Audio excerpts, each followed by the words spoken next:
Well, welcome to another edition of Joe Ken Around. Yeah. It has been a while. Joe and I have been busy, as everybody has been, I'm sure. Joe, what have you been up to? Yeah. You've been up to a lot of things. A lot of travel, all the things over Christmas and all of the fun. Oh, my goodness. Yep. Singing and painting. So we had to come out of hiding because I was able to talk to somebody that is a very special person in a lot of ways, and you'll soon find out why. But also, before we get there, I invited a fan favorite guest back. Yes, fan favorite. Oh my goodness. They were pleading. There he is. Begging. Brother Ben is here. Brother Ben. The eldest brother is back with us yet again. Yet again. Once again, he is back. The elder brother. For The the eldest. next time. So we're going to hop right into it. And since Ben is here, we can finally do our modified title. Oh, I'm going to mess this up. Okay. I always mess up our title. Well, Ben has to start it, of course. Okay, right. Oh, no, this should be easy. I got it. Okay. Well, So we've been. Yeah, right. So you got to say yeah, your name, see. right? Yep. So Ben has to start it, though. I'm just saying, like, we've been. Oh, I got to enjoy. Yeah, you got to say, yeah. I'm Ben. And I'm Joe. And I'm Ken. And we've been joking around. Oh, man.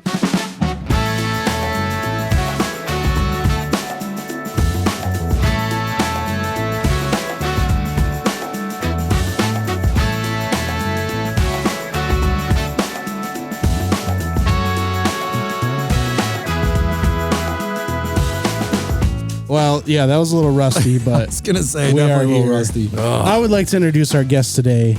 I'm more than excited. If you couldn't tell, I'm actually kind of nervous. I'm a little nervous. Yeah, Joe. you look giddy and everything. Yeah, I'm seeing it right in front of me. I was trolling on Facebook one day and was looking at old vintage gear on some kind of gear group. I don't remember which group it was specifically, but somebody had Try the brought old up- vintage gear group. That's probably the Yeah. name of it. It's probably the official name of it, right? But somebody had a really classic vintage microphone, and I saw this big long comment underneath. It said, "Hey, my name is Chuck, and I've used this microphone. In fact, going all the details about how amazing this microphone was. He said, in fact, I was Mel Blanc's personal sound engineer." At first I was, wait a minute. Hold Somebody's on. lying. Yeah. Who is this guy? No way. Yes. And I immediately commented back. I said, "Oh my goodness, I'm a sound engineer. I'm relatively new into this. I've been doing sound a long time, but officially getting into it. Yeah. I'm close to 3 years now of having an official Right. business, a Yeah. brick and mortar studio." And I said, "I would love to pick your brain." And he was so gracious, so kind. We exchanged phone numbers and we had a short conversation of 3 to 4 hours. I would like to introduce to you now, Mr. Chuck McKibben. Chuck, thank you so much for coming on the podcast. Okay, I've just turned on my mic so I wouldn't interrupt you fellas. Thank you so much for having me. Yes. Thank you so much. Yes, I'm talking into that very mic. For any nerds out there who want to know, it's a Sony C37A, and Mel Blanc had a studio filled with Sony microphones. Yeah. The original version of this, C37s. No, mine's a C38. They were C37s. He had 3 of them in Beverly Hills. And what people don't know is that Mel Blanc owned an audio production company in Beverly Hills. He was concerned, I think, like many actors are, do I have a fallback job other than being a voice actor? And by the time I met him, that had proven to be a very good idea because he had been told, we don't need you for Warner Brothers Looney Tunes anymore. What? We are going to stop making them. Now, Oh, that would have been a dark day. Yeah. wouldn't it? And that was a dark day because they didn't start making cartoons again for 20 years. Wow. Something like that. Wow. So I got all that. But yeah, so to be clear, I didn't work at Warner Brothers. I worked directly for Mel Blanc. I'll go back to how that started, if you don't mind. Yes, please share. We are all ears. Great. I grew up in Dayton, Ohio, a nice little middle-class town, working people. I did not have a silver spoon in my mouth ever. In fact, the first couple of years that I was a baby, I lived in a log cabin. Now, you think that's baloney, but it was true. It was right after World War II. Housing was in very scarce supply. And there was a little town named Trotwood outside of Dayton, now a bustling community, but at the time a bunch of dirt roads and log cabins. And the only thing that was different from me and Abe Lincoln was that he might not have gotten bit in the butt all the time by spiders, but I did. So Nice. This was my glorious beginning. Now, my mother, as I was telling you off air, was part Cherokee, and she was from the hills of Appalachia. I don't even know the town. I don't know if it had a name as a town, but a family of 10 children. And it was, just intense poverty. So she eventually marries a man, gets the hell out of there, and goes to Dayton. Why? I would never know. But she goes to Dayton, and there's job opportunities. She starts a little tiny restaurant called The Dot. And a nice man named McKibben, a big guy, the name Mac really fit him because he worked with Mack Trucks. Oh. He was the manager of a trucking terminal in Dayton. Again, not a glamorous job, hard work and all that. But he had a lot of fellas, too, talking about, perhaps a southern audience that you guys have. He had a lot of fellas up from Kentucky and Tennessee who felt that it was a lot better being a driver for a trucker than to dig coal mines and never see the sun. My grandfather on my mother's side was a coal miner. We called him Pop Sherman. He was the sweetest man you'd ever want to meet and devoted his life after getting the hell out of the mines to caring for my grandmother, who was an invalid her entire life. So she lived in a tar paper shack, one of those shotgun houses that you may have heard of, where if you stood at one door and fired a shotgun through the house, it'd come out the front door. Yeah. So, they had a little heater in there. She stayed in the bed literally 20 hours a day. Canned her veggies, which Pop Sherman made out in the yard. So I come from a very humble beginning. I was never rich. I was well cared for by these two folks, but never rich. So now I'm starting in radio. In you're not going to believe this, 63. I first got on radio. Can you imagine? Is anybody still alive who heard radio in 63? And it was the thrill of my life. It was a junior achievement show, just 1 hour a week on Sunday nights, but I got to host it because I kind of had a knack for it. And so I said, I don't have to do anything for a living except play records and talk on the radio. This has got to be a dream job. Yeah. Is there a better job in the universe? Come on. These guys had 3-hour shifts, unheard of today. But you would have a guy from 6 to 9, then 9 to noon, then a third guy from noon to 3, then 3 to 6. Oh, the guy with the long shift was 6 to 10. And then there'd be a guy come in from 10 to 1, and then finally an all-night man. Can you believe this? This was radio in the 60s. Yeah. Nothing was automated. Nothing was taped. Nothing, it was all just sit there, be entertaining, and play records for a living. What a career, I said to myself. I want that. As soon as I could, I got on a real radio station. And I did okay. $1.25 an hour, the rate for minimum wage at the time. Wow. But I would have paid them guys. I would have paid them. And how old were you at this point? I'm 16. Oh, okay. And I get a Chuck McKibben show on a station every Saturday for 4 hours on Saturdays. Yeah. Not a real popular station either, but you take what you can get. Absolutely.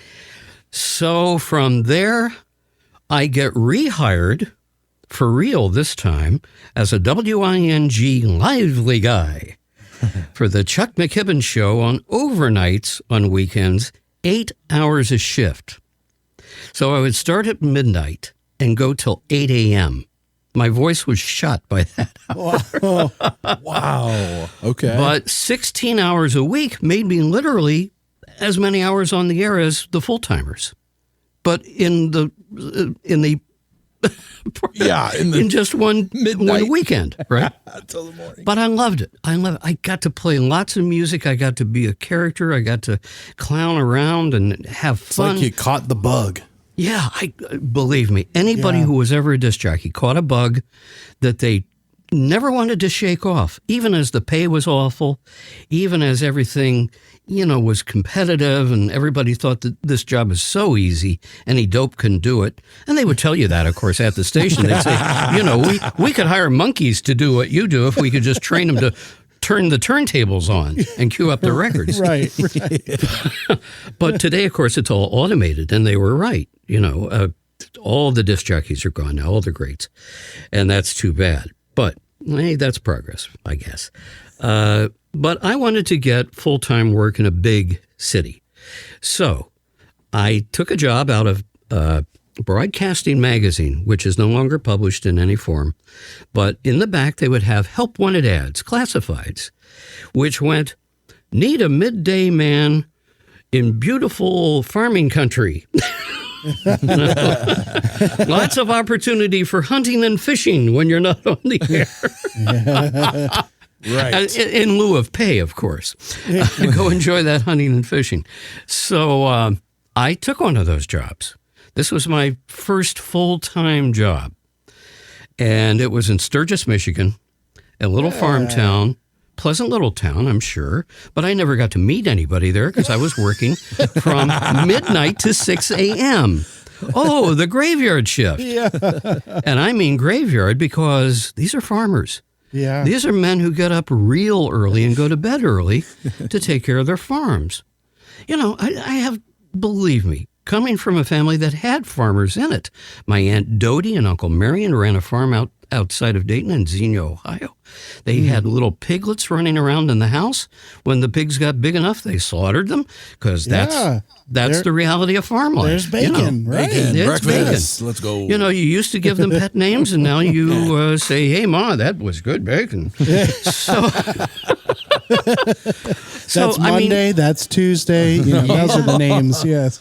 So I want people to know, even though I went Hollywood and New York then for the rest of my life, that I came from humble beginnings, like so many people, and remember those fondly, because people were very real. They were very sweet.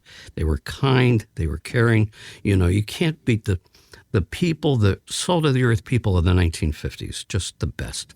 So I get out of that station in like 1 month. Because what I was. That's it. Wow. Yeah. Being on the air from midnight to 6 in a farm town, you get no calls. Yeah. They don't need a request line. Yeah, from what? The cows? Or you're waking up the roosters? Right. Yeah. So among my titles was burner of the trash at 6 a.m. for the entire station, clean up the ashtrays, because every disc jockey smoked back then but me, and, just generally be the night watchman for $11 a night. What a deal.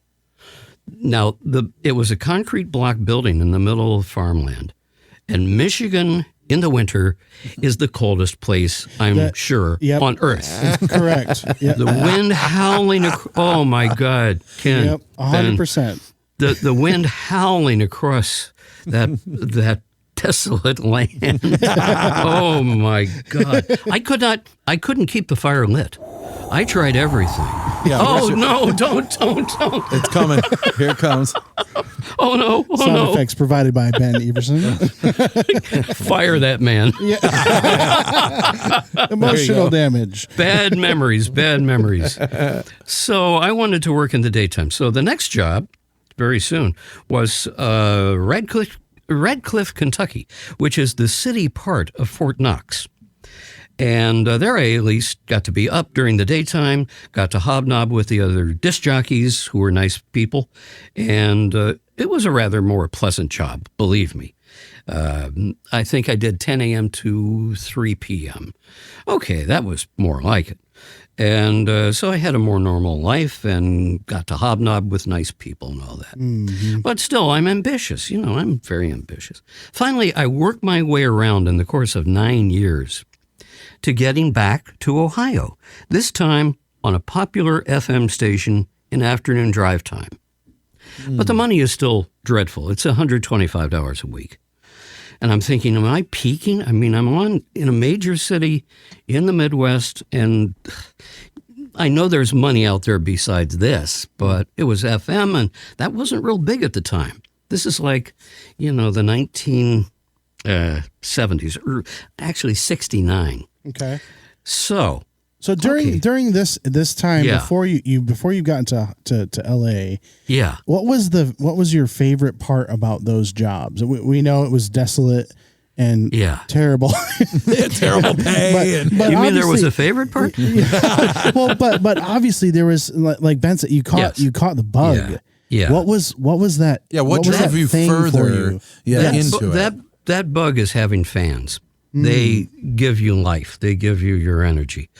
And I especially enjoyed the overnight show because I could just do anything I wanted. I sang along with the records, guys. Oh.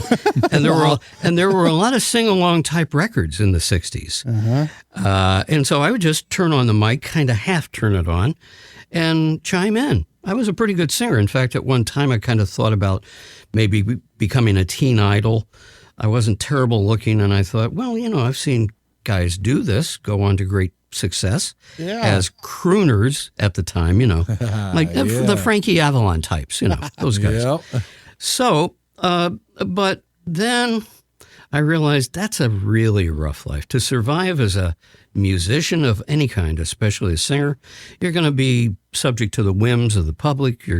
You'll come and go, because I had already seen that, And radio seemed like a more steady gig, but especially radio production, I was real good at.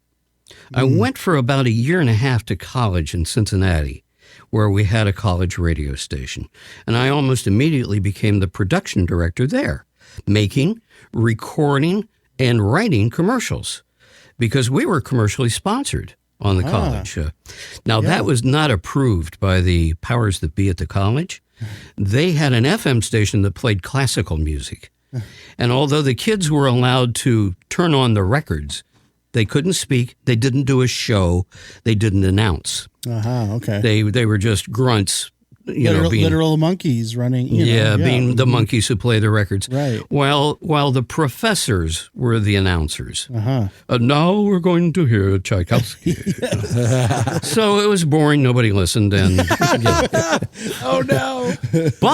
But our radio station that was not authorized was carrier current, which meant it was heard by 30,000 kids living on the campus, big college, 30,000 kids who could hear us through the wiring in the building, through the electrical wiring in the building, which acted as an antenna for us. It's called carrier current broadcasting on AM radio. Now, we got big.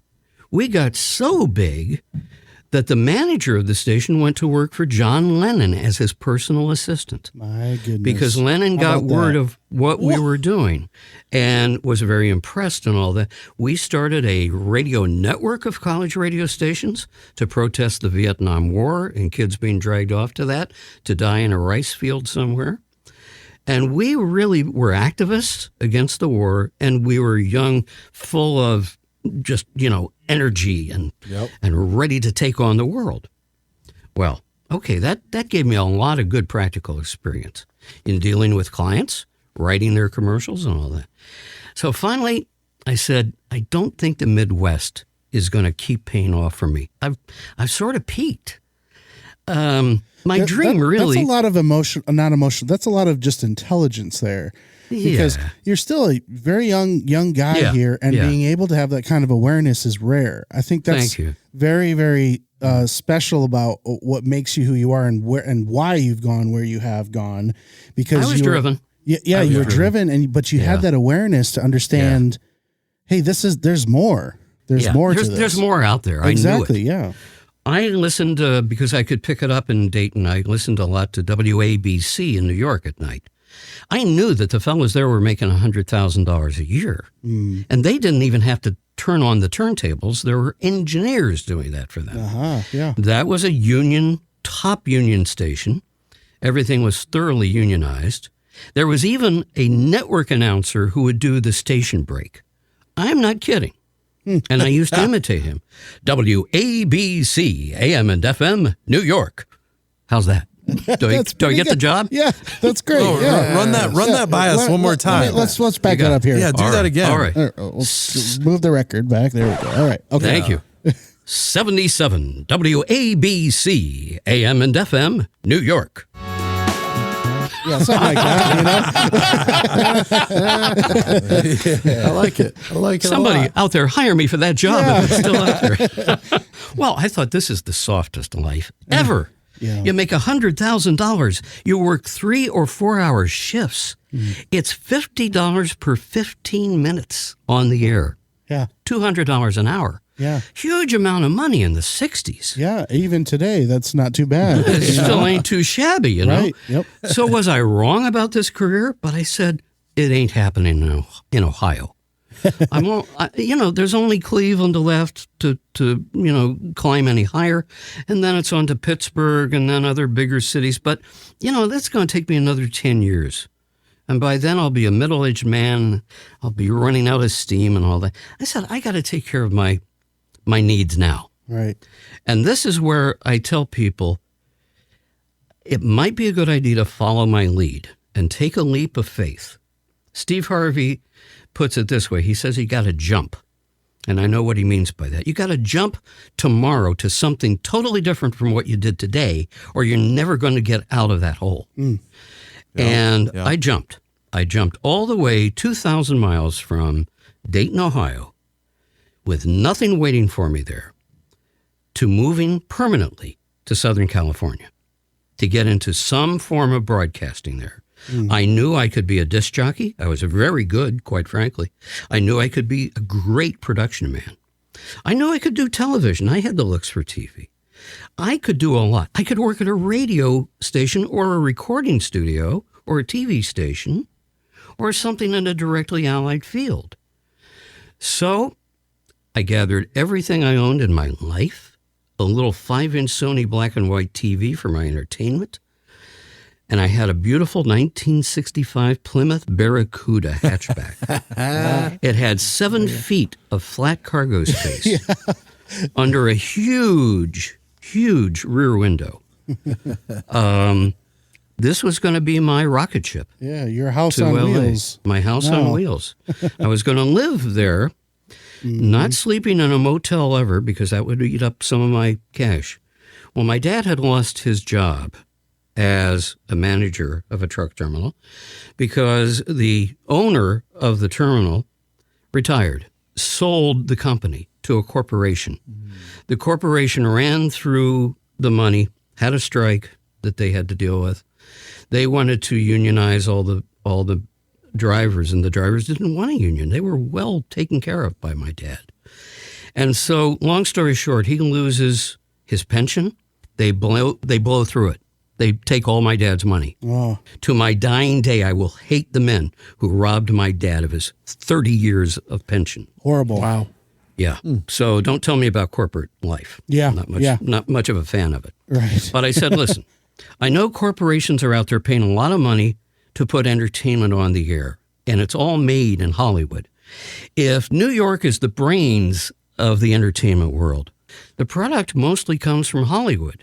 But the brains of the operation are in New York. They're the suits, with the power over the dollar. Oh, right. Well, I wanted to be where the creative people were, because I didn't desire a working job as any kind of executive pushing paper on a desk. I wanted to be on the air or in a recording studio. So I go out and I meet a man at Hollywood and Vine looking just for work. I stroll down from my crappy little apartment in a flea bag hotel called the Cine Lodge. It's not there anymore. Don't bother to look it up. But it's only a few blocks away from Hollywood and Vine. But this is a real flop house. I mean, it's a real crapple flop house. Yeah, Yep. right. Yeah. It's got hot and cold running roaches. It's got no air conditioners because it's, never so hot in Hollywood that you can't just open a window and get a Right, breeze, yep, right? And it's got no heater at all because it never snows there. So basically, it had one thing that was either a bed or a sofa, depending on how you sat on it or laid on it. And so I made, but I've skipped a big part of this. I made the 5-day trip across America in that car. Yeah. I slept upright at night to guard the car, and because I didn't want to leave it alone while I bought a room for the night. Fortunately, knowing truckers and knowing that these are good guys, and I will always praise truckers because they have a difficult job and they do it well. Yeah. They're very dedicated people, men and women. Joe often, was a fuel truck driver for a time. Yeah, a little Really? while. Yeah, Good for you, Joe. Yeah, before he took a shot at his dream. Yeah. Yep, and even kind of in between there, Yep. a little Cool. bit too. Yeah, Cool. Yeah. Yep. Well, know then, Joe, that I do admire truckers because they got tough bosses. They got to just get so many miles under their belt, And fortunately, they look at it like, but I get to see the open road. I get to see sunshine. I get to see the world. Good. Keep it up, fellas. Yeah, exactly. If that floats your boat, that's awesome, Man. And I would never try to tell a truck driver, "Oh, give that lousy job up and go get a job in an office." No, he's the king of the road, and you got to give him that. You got to give him that, Yeah, So, like absolutely. I said, these fellas, they came up with no education sometimes and barely able to write their names, but they were good men. And one in particular at my dad's terminal, we called him Mousy, and I was allowed to call him that. He was the nicest man of all because he looked kind of rat-like. He did have a kind of a rat nose, but he was the sweetest human being you'd ever want to know. yeah. And when I had to give up my pets because of my allergies, he took them in Oh, and raised them on his farm, yeah. So I am connected to all that, and I'm proud of it, I really am. Yeah. But I wanted Hollywood. I also wanted glamour and money and all the things that people want.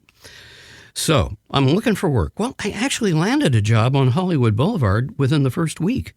It was duplicating music for things like airplanes and FM stations that played so-called beautiful music, Mantovani, 101 Strings, that sort of music, which was popular at the time on radio. Yes. It's kind of And would have- disappeared. And would have Schmaltzy. lended themselves Yeah. really well to the FM frequency. Yeah.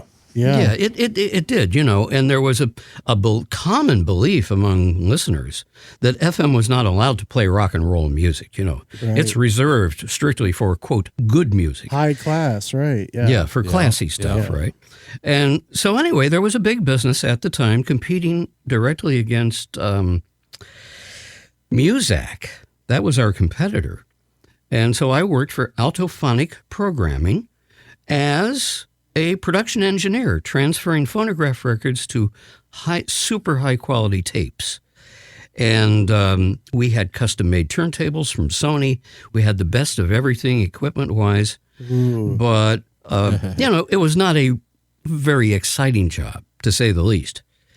To be transferring Perry Como records, to tape was. Oh, we love Perry Como. Now, Mom's don't gonna get me get it. wrong. That's mom's music, right? Don't get me wrong. I still like Perry, and I wish that there were more music like his on the air. Underrated. But, times change, and now what passes for easy listening music is done by people whose names I don't know.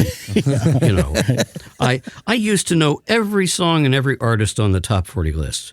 You could play me 2 first notes of that song, and I would tell you, "Oh, that's on Etco, and it's by Nat King Cole, and it's by Wow. Yes. Yep. And we would. I had a bunch of friends. Oh, did I mention I built a radio station in my home at 12? Yeah. 12. Yeah, I found an AM transmitter you could buy from Allied Radio in Chicago. It had 3 tubes, and you built it yourself. It was a kit. And you could broadcast to your neighborhood with it on any open spot on the AM dial that you could find. Wow. And so every day I did the Chuck McKibben show after school, grade school, mind you. and played the records that I got from a record seller, from a record store, who at the time, you could go, talk about old times. You could go to anybody who sold 45 RPM records, walk in the door and say, I'd like to audition a few songs. They'd hand you a stack of the latest releases. You'd go to a little booth, like a phone booth, with a turntable in it, and you could actually play the records before you bought them.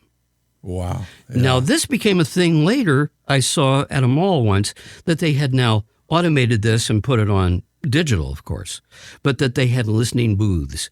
Do you want to buy this album, which is now a record album, a vinyl record that sells for $35?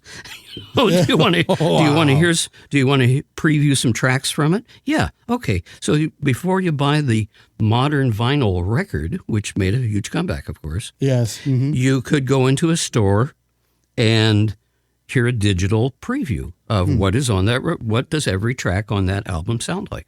So anyway, but at the time, this guy, Chris Harris, very nice man, said, oh, you're starting a radio station? You're a young man? Good for you. You can borrow these demo records. Take a stack every week and bring them back. And so that was my program. That was my free programming. But I would do a commercial for him. He couldn't hear it. I couldn't be heard beyond 3 blocks. Yeah, right. Check this out, guys. Talk about nice people in the Midwest. There was a lady named Esther Price, an old woman who had the best candy in Dayton. Still does. She's long gone. But there's still an Esther Price candy there. And if you're ever in Dayton, it's the best. So I met this nice lady, and I told her my story, said, I'm trying to be a disc jockey, and I got a radio station in my house. She said, if you'll close every program with a prayer, I'm a Christian lady, close with a prayer, and I'll give you $25 a week. Wow. I said, Psst, easy, you got it. Yeah. You got sponsored. That's fantastic. Oh, that's awesome. Well, I was the president of my Methodist Youth Fellowship and stuff like that. So, yeah, fine. So what happens is I got 2 sponsors and a real radio station in my bedroom. That sounds a lot like Ben's adventures when he was young. Exactly. Yes. Well, Ben, they had a 9-volt, they had a broadcaster thing and a little 9-volt thing, and I would overpower it. Like I put it would burn out after a while. Was that Radio Shack one? Yeah, I had a couple It was of something them. like that. Yeah, and then they got into making FM versions of that, too. Yeah. Right, which of course would have been me. But if you don't mind me interjecting, I was going to ask, because you brought up when you started talking about digital and these things. Yeah. And I know it's a little bit of a segue away from what you're talking about directly. But of course, during all this time that you're talking about, it's all tube.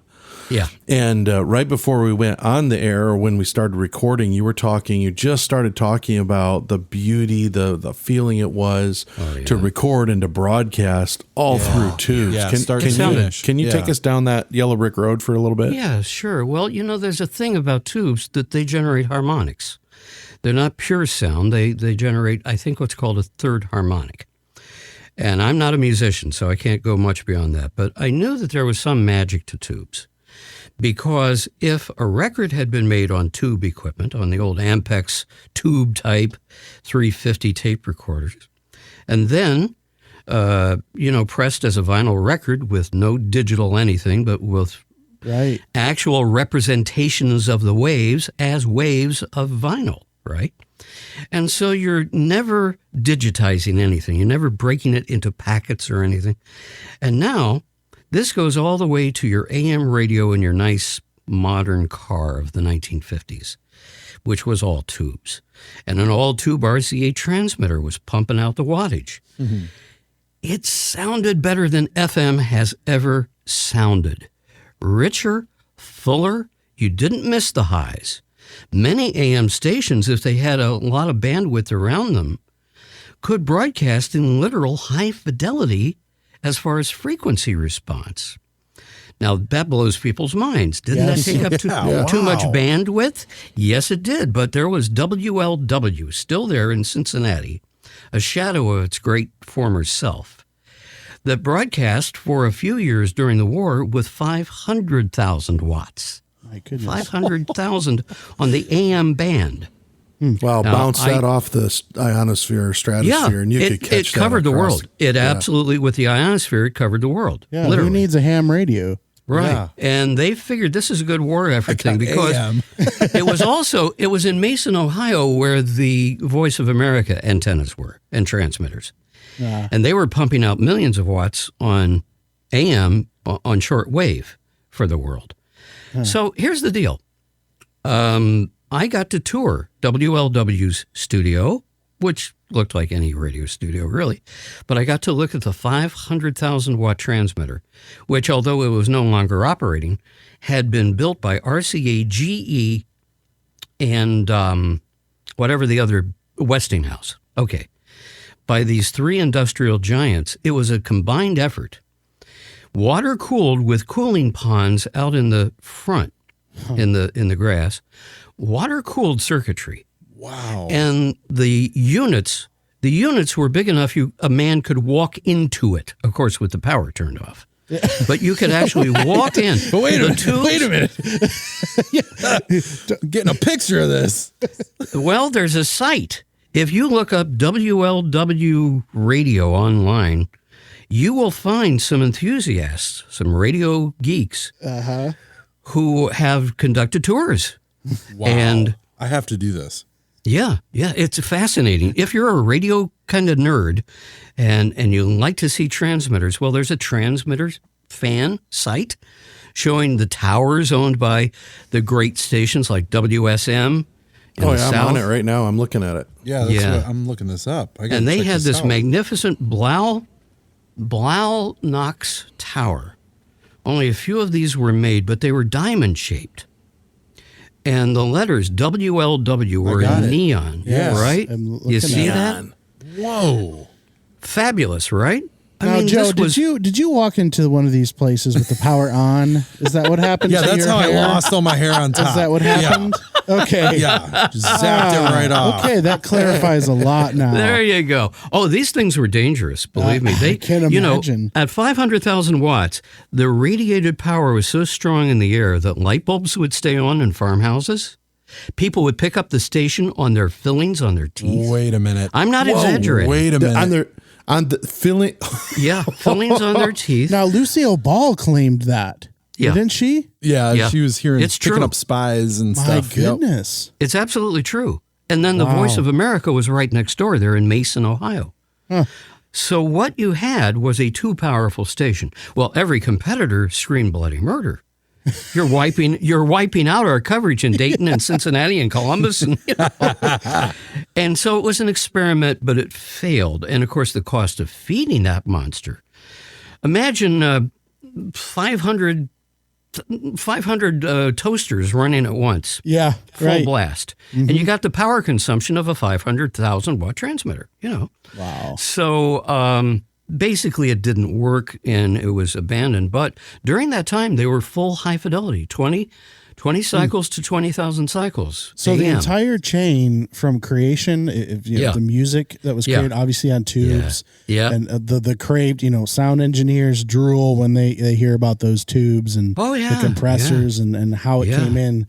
And you're dead right on the harmonics. That is so key now. That's what people give it a richness. They pay top dollar for that because the harmonic saturation is now the big word, right? You gotta saturate that track, bro. Right. And Well, have these those plugins. harmonics too. As a singer, singer, I know you said that you weren't the musician, but I mean, you've seen with your experience, you run across famous singers and these guys that can stand in front of orchestras and such. It's all using harmonics and resonance and all that, which is just fascinating. That's right. Well, if you sang with a very large nose, say, and this is not a slam, say you're Barbara Streisand. Right. Okay? Yep. They told her, if you ever get a nose job, you'll lose that voice. Yes. Because you'll lose the easy resonance you get with that nose.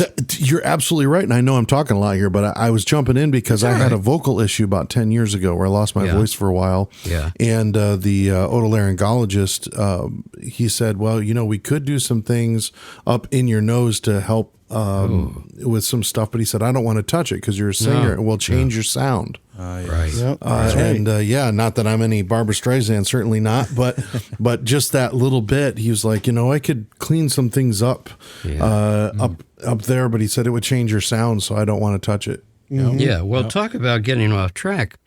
There's an interview. That's all we do on here. That's all we do. We're joking around. We start on one track and we end up in the sky. Anyway, I won't go there. That'll take another half hour. All right. Anyway, so I was aware that the larynx alone cannot make a nice human voice. Just like the body of a guitar, an acoustic guitar or a violin or other acoustic instruments like that, it resonates and creates harmonics that are lovely, right? Why?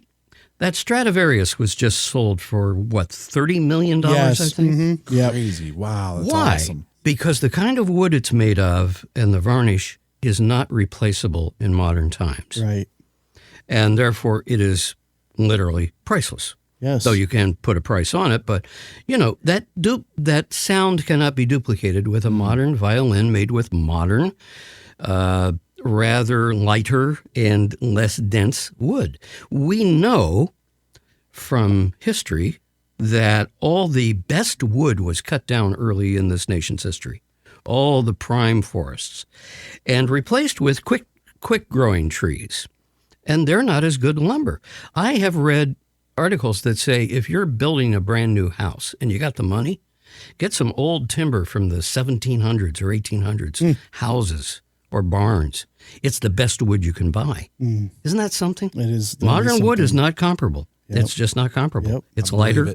I believe it. Well, that's the world, and that's the way of the world. But so I want to get to where you you got a job. You're duplicating music for airplanes. And, right. That's wherever where, you'd hear that 101 strings kind of. Yes.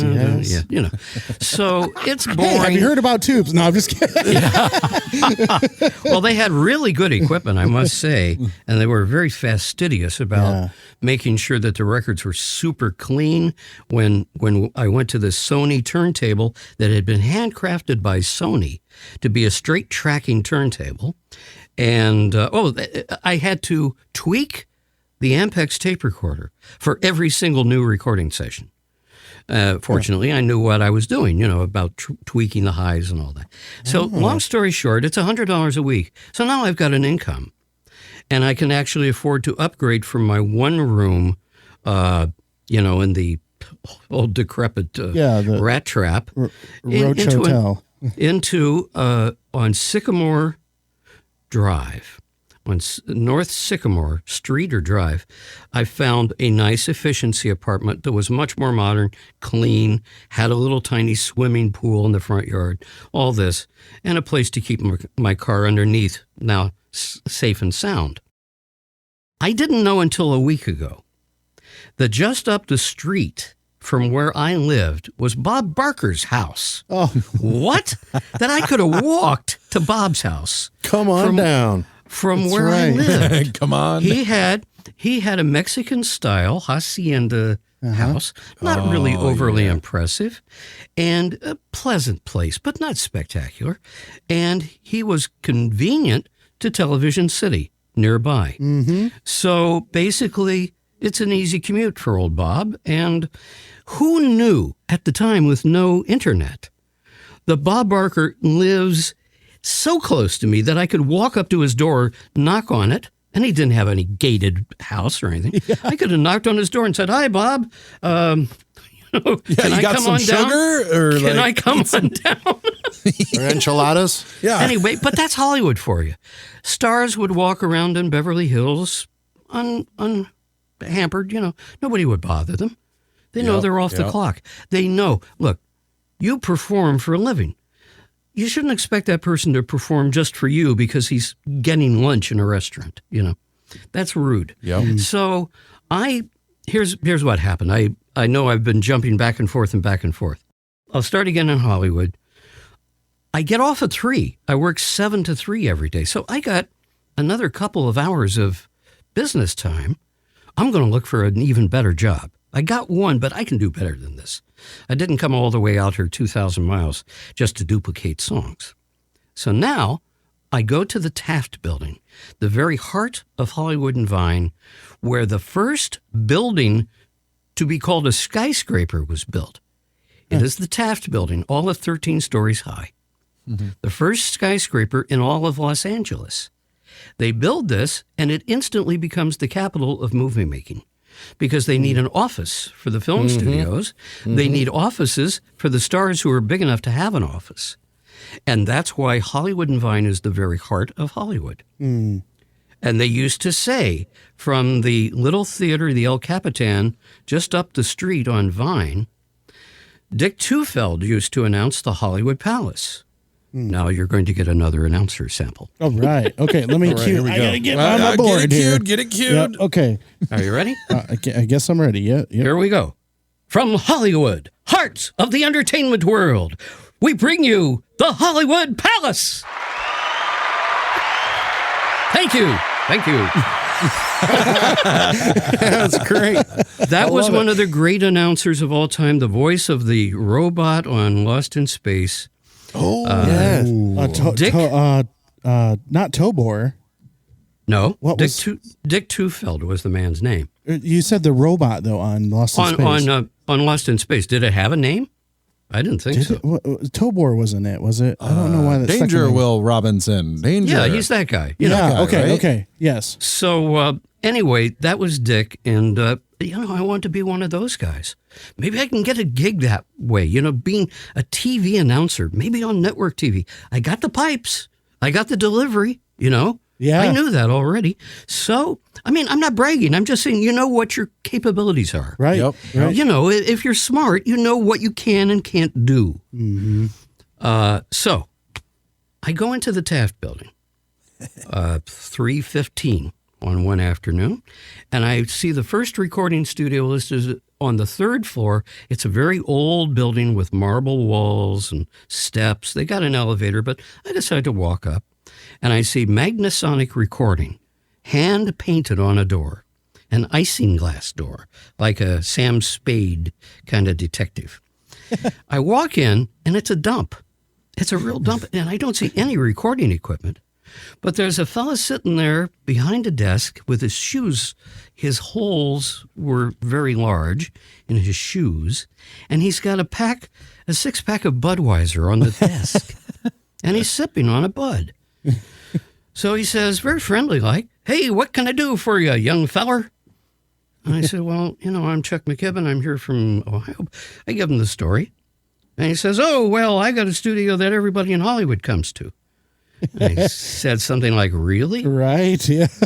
But I notice that he's got black points where his teeth should be. Shiny black points. He looked like a vampire. Okay. Now, a vampire sipping Budweiser. Yeah. Okay.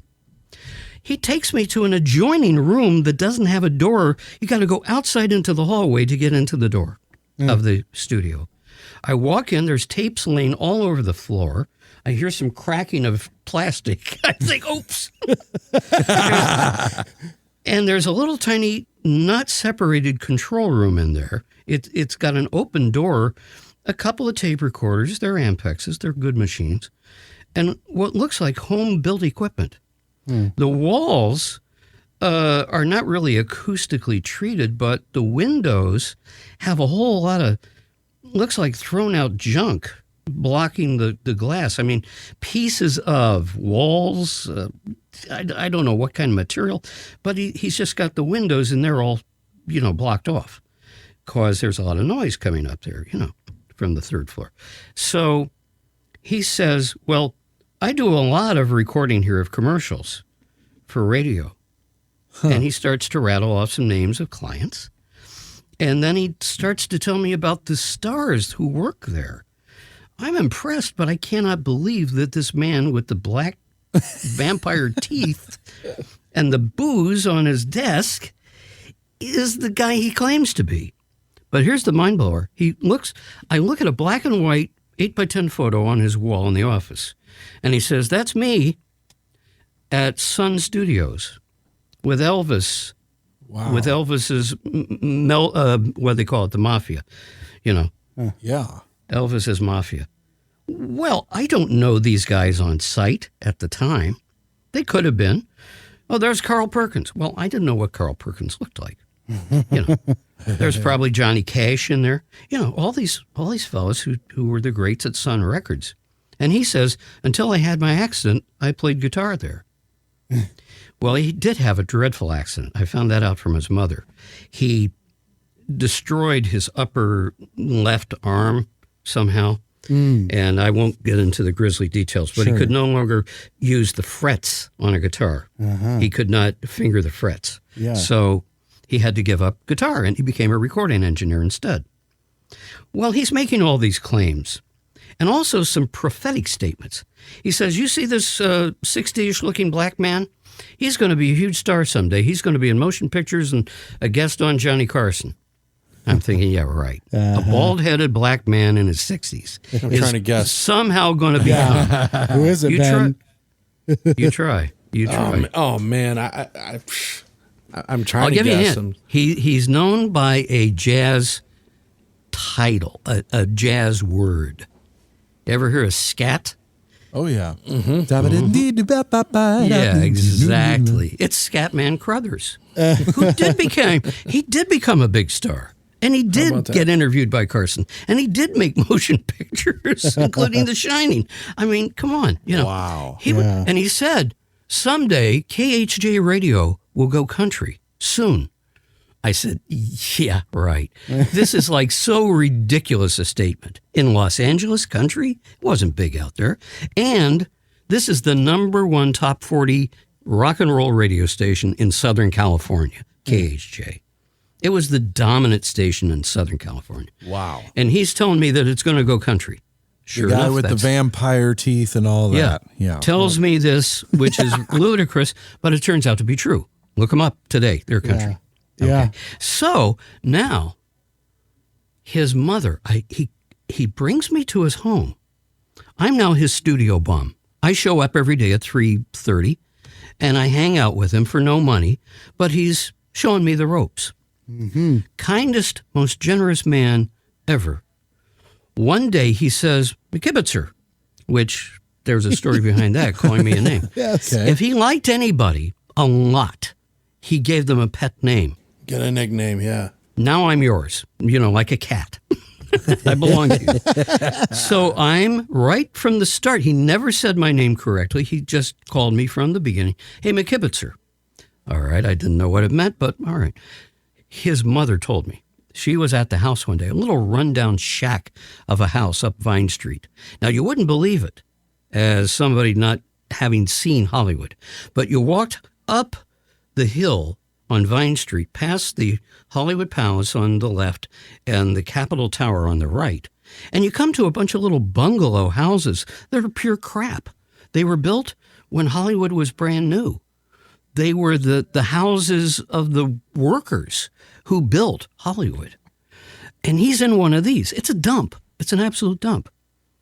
I'm told by his mother, Rod's a nice man, but he's not a businessman at all. He forgets to bill people. He's absent-minded about getting the money that's owed to him. And he spends too much time with people like yourself and doesn't spend enough time with his family. So he lost the first wife. Okay. But to me, he was just the kindest man ever. He took me to supper one day. It's 6 o'clock. He says, McKibben, you must be hungry. I said, yeah, I'm pretty hungry. He said, well, I'll tell you what. I'm going to take you to supper. Okay. And we went to a diner downstairs in the same building. And he bought me supper while he just had coffee. He probably didn't have the money for 2 suppers. I'm cold. It's over air conditioned. And I'm wearing a short sleeve shirt because it's, Los Angeles. He says, hey, I don't need this shirt. Here, you look like you're too cold. He takes his shirt off, just his undershirt is left, and wraps it around me. He literally gave me the shirt off his back. Yes, Yeah. literally gave you the shirt off his back. That's the kindness of this man. What a reminder. Okay, so I'm hanging with him, and here we come to the good part, guys, finally. I'm hanging with him every day and learning more about what he does. He claims he cuts phonograph records on a Scully lathe for Capitol up the street. Capitol There's Records. there's the lathe. He's got the lathe. And he also tells me that he custom built his console, all his equipment that wasn't already made, like the tape recorders. He said, oh, yeah, I built every other piece because none of it comes up to my standards. None of it meets my stats. So I said, well, do you have stereo? He said, no, but, it's a mono AM world and I do radio commercials. So, okay. So he's making this claim, but then why does he have a $10,000, whatever they cost, Scully record lathe in his room? Yeah. Turns out he did do that. For some of their projects that were not the big important projects, they would farm out cutting records to Rod. Turns out he'd been part of NASA at one time in his life, that he belonged to Mensa, that club for incredibly bright people, and all this other stuff. I can't even begin to tell you all his credits that were told to me by other people than himself. Because he also fake it till you claimed... make it kind of a deal? Yeah. He also claimed that he was restoring in a hangar somewhere in the valley a 4-engine prop plane that he was going to take for one last trip to his new permanent home in Hawaii. I asked the mother about that. I said, is that true? He said, you believe it? She said, no, of course it's not true. Yeah. The man hasn't got 2 nickels to rub together. It's not true. So here's this guy. Now he tells me one afternoon, Chuck, good news. I'm invited to Mel Blanc's grand opening of the Mel Blanc School of Commercials and Voice. And it's going to be in a church building in Westwood, not in his studio, because they're going to have a lot of students there. But there's going to be a lot of royalty from the cartoon world, guys who do voices, guys who produce the cartoons. Do you want to come? Do I want to come? What? Suffering succotash. How do you know Mel? He says, well, I built his studio. Oh, wow. Okay, his studio. I didn't know he had a studio. Nobody did. But he had built in the Taft building originally, had been the location. Then, with their success, they moved uptown to Beverly Hills. And so Mel Blanc has Beverly Hills, an address on Wilshire Boulevard at Rodeo Drive, in a bank building on the top floor of Mel Blanc Audio Media.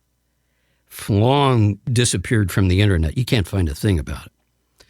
Never was on the internet, probably. Yeah. I'm the only one who was there. Yeah. So he says, he's got a production company, and I built his new studio out there in Beverly Hills. And of course, I'm a good friend, therefore. And I could bring a guest. And so do you want to come along? I need a ride because Rod's health was so bad that he couldn't drive. He was not allowed to drive. So he needed me as a ride.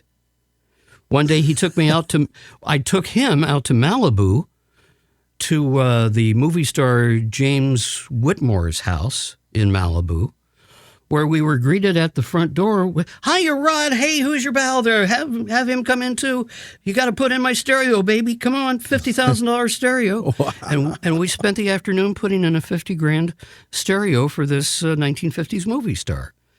He did know these people. Yeah. He knows Mel Blanc. Now, did you feel vindicated or at least safer once these claims started coming through? That yes, he is who he says he is. Yes. I began to realize half of it would be true and half would not, but you never knew which. I love it. Yes. As long as some of it's true. It's a gamble. Right. That's fine. Right. Either we're going to the actor's house or we're not. Or we're going to go get a cheeseburger. Yes.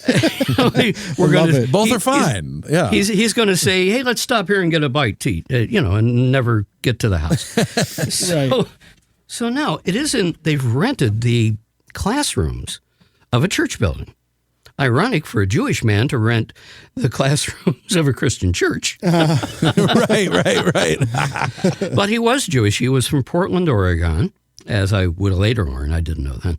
He was born in San Francisco, raised in Portland, worked on the radio for pennies, ripped off again, did the same thing that I did. Now, I didn't find this out and realize it fully until decades later.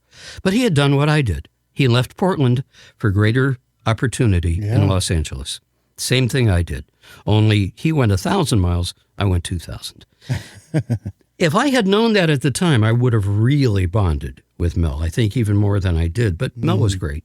So now I meet Mel and his son Mel Blanc at the door. They're greeting all their guests, people who have paid $300 for a 6-night course in doing TV voice work, including one class done by Mel in cartoon work. Oh. The other classes were for general announcing and one for on camera. And we had a reel-to-reel videotape recorder there. Reel-to-reel, not a cassette. Could only do 20 minutes of black and white on a reel of tape. But at least it allowed for playback for the performer to see their own performance. Yeah. So this was one of the first early uses of reel-to-reel videotape. Now, correct me if I'm wrong, and forgive the interruption, but in the cartoons in that day, they used live-action reference to animate to. Is that correct? Very often they would. That was done, especially with human figures, which are very hard to draw accurately. To get the muscular shapes and all that when you move. Yeah, it's called rotoscoping. Yeah. Rotoscope. Yes. They would do that. Contrary to what some people think, the voices were recorded first, and animators worked to the voice to draw the characters' mouths opening and closing. It is shown incorrectly in the Mrs. Doubtfire film with Robin Williams. Yeah. He is seen dubbing in dialogue. Okay. No, that Backwards. doesn't happen. Yeah. So, and then he also does something that no voiceover guy would ever do. He storms out of the studio when the little bird in the cage is shown lighting up a cigarette. He says, "I won't be a part of this," and he goes, "No, actors will do anything." I'm sorry. Actors will do anything for $1. Come on. Yeah. Come on. Highest bidder. Yep. Yeah. So anyway, I meet these fellows. Mel Blanc right in front of me, 2 feet away, and his son. And Noel Blanc and Mel right in front of my eyes. And Rod gives me the biggest ridiculous build-up in the world. Fellers, he talked like kind of a country guy, I guess. Yeah. Fellers, this is my friend Chuck. He's out here from Ohio, and he's got so much talent. He's amazing. He's a top production director back in the Midwest. He never saw me work. I never flipped a switch in his room. What a guy. But, he's given me this huge buildup, to which Noel then says, "Well, young man, if you're half as good as our friend Rod tells us, we need you to run a tape recorder tonight in Mel's classroom. It's an Ampex 600. Are you familiar with it?" "Yes, I am." "Well, it's a 600 and you know how to run it?" "Oh, yeah." "Well, it's $10 a night. Can you stay till about 11? Is that all right with you, Rod?" He says, Sure. This young man needs to be, exposed to all this. So I was hired by Mel Blanc within 3 minutes of meeting Mel Blanc. Oh, man. Fellas, talk about being in the right place at the right moment. Exactly. And that's so important. I have a tiny example of that, of being connected to a guy here locally in South Carolina who built a kind of a podcast studio, and who is connected to Paul Martinelli, who was the gentleman who helped build the John Maxwell team for business. Wow. And, he gave us a shot. I was able to record, edit, and produce the entire sales course for Paul Martinelli. And it really was just being in the right place at the right time. Well, I got to really, what pushed me into going, really and truly. I was leaving everything I knew, everyone I knew. I had never been to Southern California at all. I had never gone on a vacation there. So I'm going to a place I know nothing about other than what I saw on TV. And, I could have died on the road. I could have had an accident that would have wiped out the $500 in cash that I had, which was the last money that my mom and dad had, by the way, at that time. Wow. They financed it. Oh, I'm sure they were their hearts must have been in their throats, Yeah. But they, Dad said, well, I did something kind of like that. I left Chicago without a job waiting in Dayton, so God bless you, son. You're a doer, Yeah. Yeah. And I would say that this is what made me make the final decision. I had a college friend, a kid, whose dad was the general sales manager of KABC Television, the flagship ABC station in Southern California, owned and operated by ABC Network. Well, this is a pretty big deal. He maybe could have a job waiting for me, So I was allowed to get on the phone with this man. And he said, well, tell me about yourself. What have you done? Blah, blah, blah. And I give him the routine.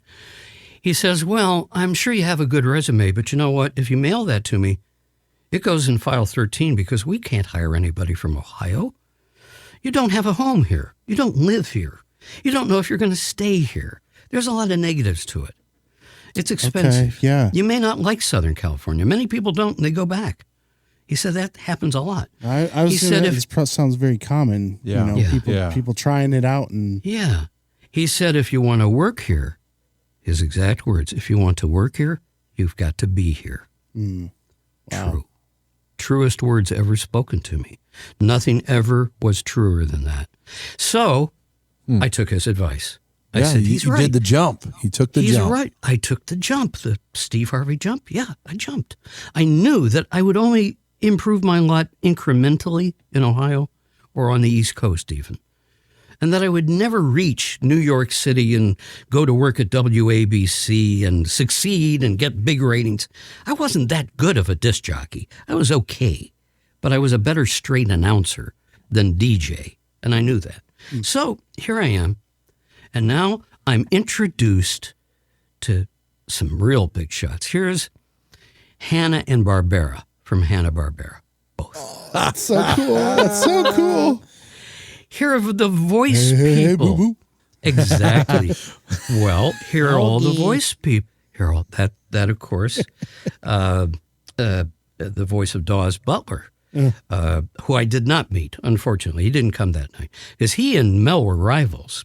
In fact, the big three cartoon artists of that day, nobody would dispute, were Mel at number one, and then vying for number two position would either be Dawes Butler, the primary voice of the most important characters for Hanna-Barbera, or, if not Dawson Butler, then it would have been a man who was hated by the Blanks, by the way, Paul Frees.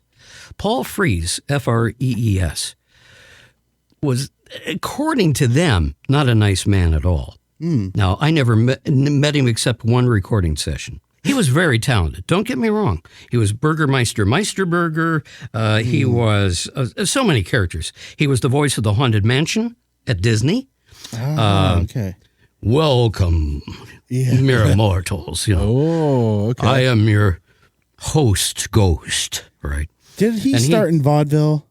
I feel like there was some vaudeville stuff with him. Mel did. I don't know about him. Okay. But Mel definitely did. Yeah. Mel, in fact, was an orchestra leader at age 19 of a vaudeville orchestra, the youngest in America at the time. Wow. Yeah. So, Mel was a talented musician. He played violin and tuba.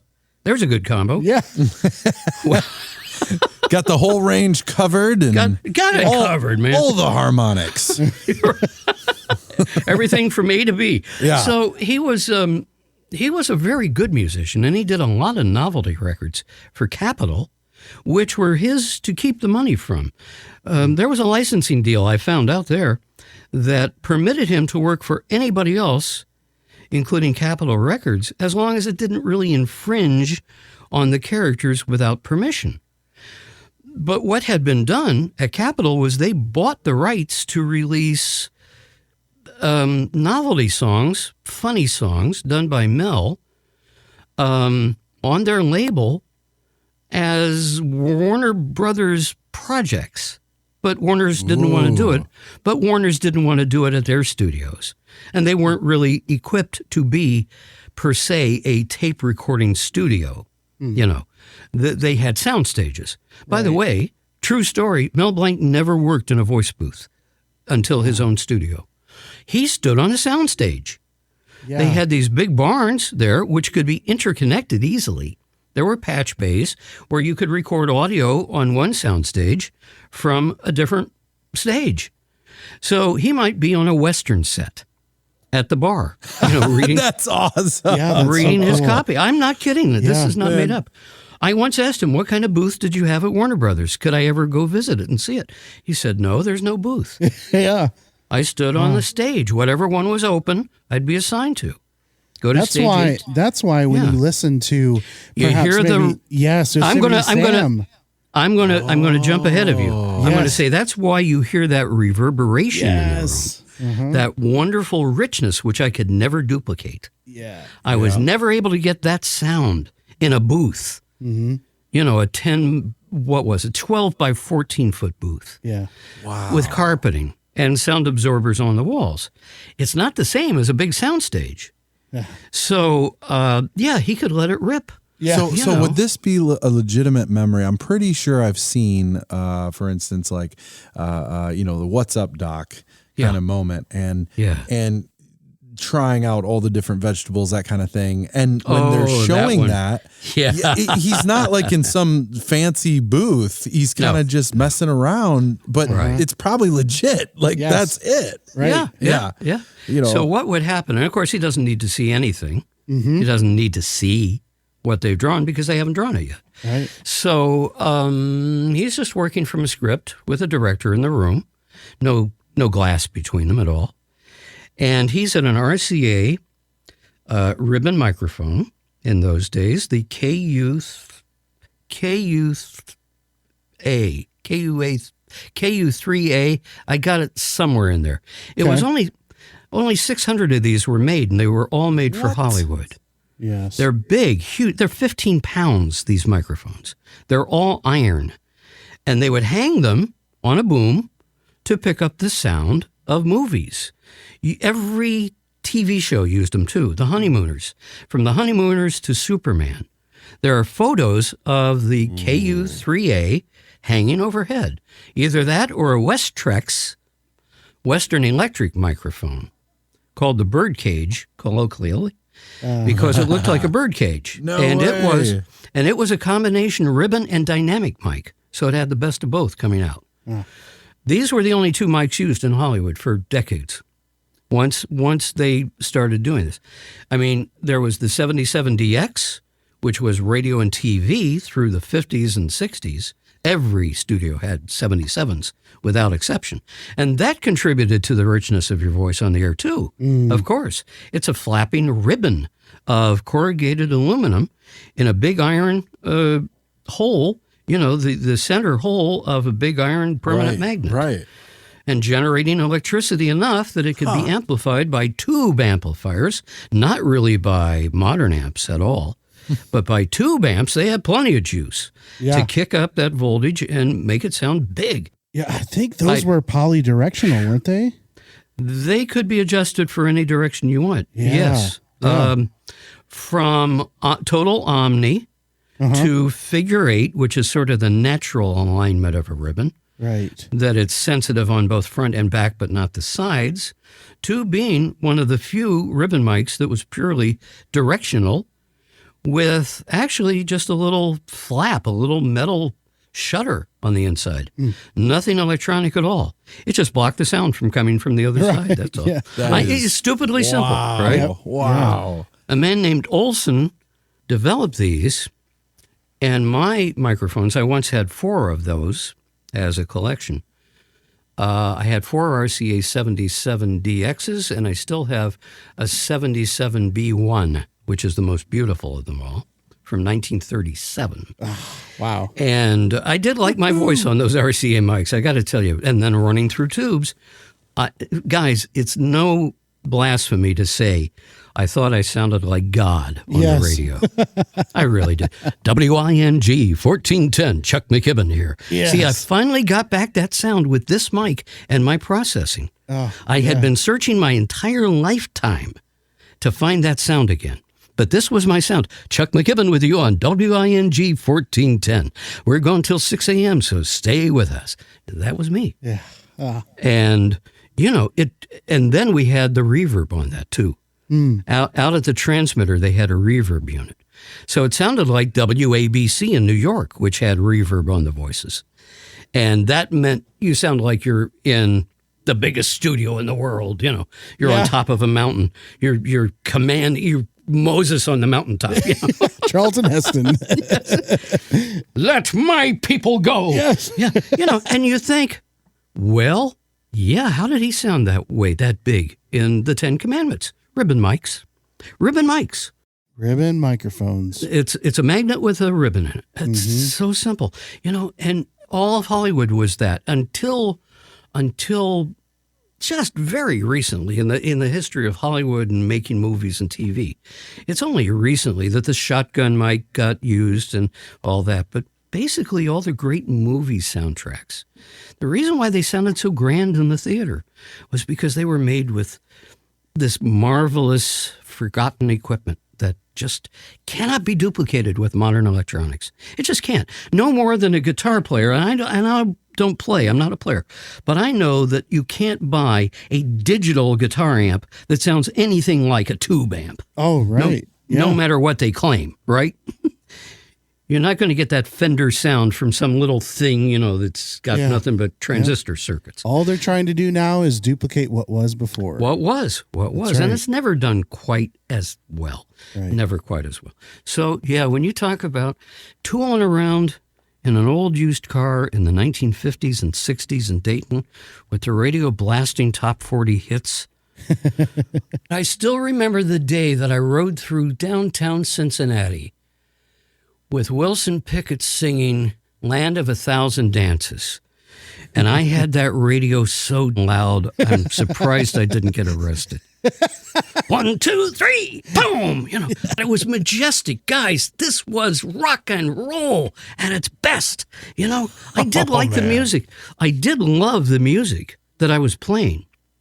So unfortunately, now, in Cincinnati, I was playing this pablum, this soft rock stuff. It could have been done by a big artist, but sometimes it was so stupid.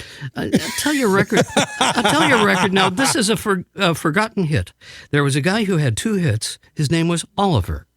Oliver was sort of a clone of the popular British stars who all looked like Michael Pollock from Bonnie and Clyde, that goofy-looking guy. Okay, yeah. Yeah. They all kind of looked nebbishy like that, sort of like little munchkins or something.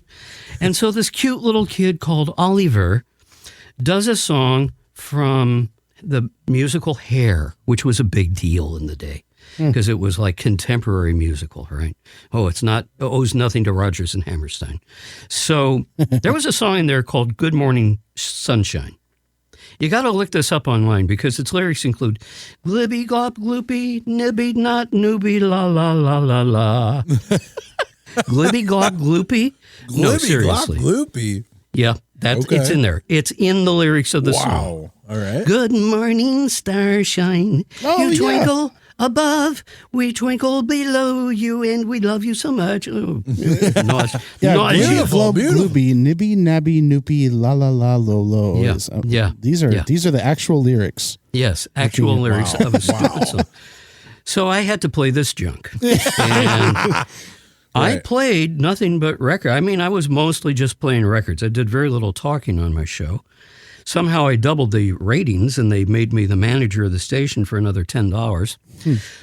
Seriously, thanks to the reward. Now I got to come in 3 hours earlier before my show, and move some paper around on the desk. Yeah. But no, this was all handwriting on the wall. This is going nowhere.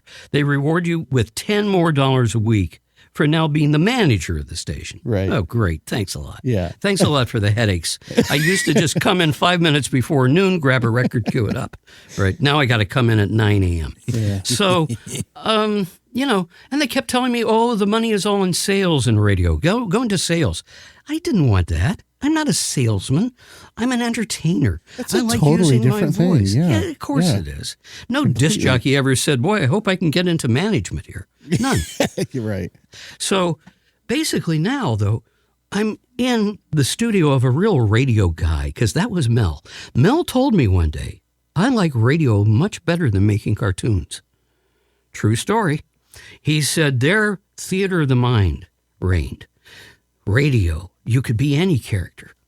And I could have 10,000 characters in radio. Oh, that is so true. I have to tell you, I think it was The Shadow playing. Oh, yeah. And it took me to a whole new world, like a whole It absolutely does, you know. In the studio painting. This is 100% true. This is beautiful. Yep. Yeah. So, you know, radio was glorious. At one time, it was as big as movies. Network radio in the 1940s was just as big as being a movie star. So if you were the voice of Superman on radio, Man, that's so cool. you know, well, We are big time Superman fans. If you don't know that, if Ken has I not didn't. alluded that, so am I. we are absolute Superman freaks. Well, and Chuck was very kind in watching our Man of Steel music video we did. and part of that story, as we mentioned in the beginning, man. when I contacted him and he's, what do you do? I'm a sound engineer, and I shared that video. He said, I just watched that the day before.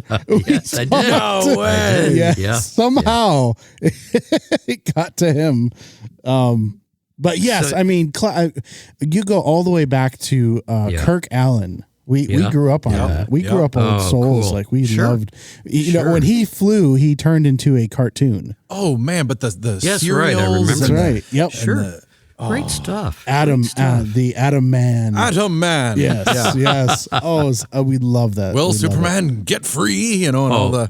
Now you're going to be so envious of me. it. Oh, no. Yes. No. I got to hire the radio announcer for the Superman series. No, please. Jackson Beck. Oh, The yes. man. Are you the man serious? who got to say, faster than a speeding bullet. That guy. No. Little short guy, about 5'2". You got to tell me about that. Anything voice. you know Well- about it, because that is speaking to my soul. Here's the complete story. I'm now jumping to the 1990s, and I'm working at an ad agency as a broadcast producer director, and quite often still an announcer on everything that I could get. In fact, I became the voice for movie trailers on Time Warner Cable of New York City, meaning that millions of people heard my movie trailers every day for pay-per-view movies. This week on Time Warner Home Theater, Piece of Crap 3. I mean, I was like Don't miss all it. into it, and then wait, what? right. Well, I mean, that's the short version. It was actually this week. Jean-Claude Van Damme stars in Piece of Crap 3 on Time Warner Home. You guys. I wasn't even done. But I would do the announcer wraparound, and then they'd go to a clip, and then back to me, and then back to a final, be sure to watch Jean-Claude Van Damme and Piece of Crap 3 this week on Time Warner Home Theater pay-per-view. Yeah. But because I was versatile, okay, I get to show off. It's my podcast. You did know that, didn't you? As Don LaFontaine, the great announcer, said, I'll take this microphone. It's mine now. Anyway, long story short, I get to do lots of different stuff, lots of different movies. And so one I'd come in for a dozen of them at a time. And one day, Rob Bader, my producer and video engineer, he says, okay, now I got these, I got to show you. I said, you don't have to show me. I know what they're about. Mm-hmm. Well, I replaced a guy who didn't have it so easy. He would spend 45 minutes getting into the mood, I was told. I didn't need to get in the mood. Look how quickly I did an action picture, right? Yeah. It's, Sharky's Machine this week on Time Warner Home Theater pay-per-view. And then it would be The Three Stooges Go Around the World in a Daze in their only full-color, full-length feature film this week on Time Warner Home Theater.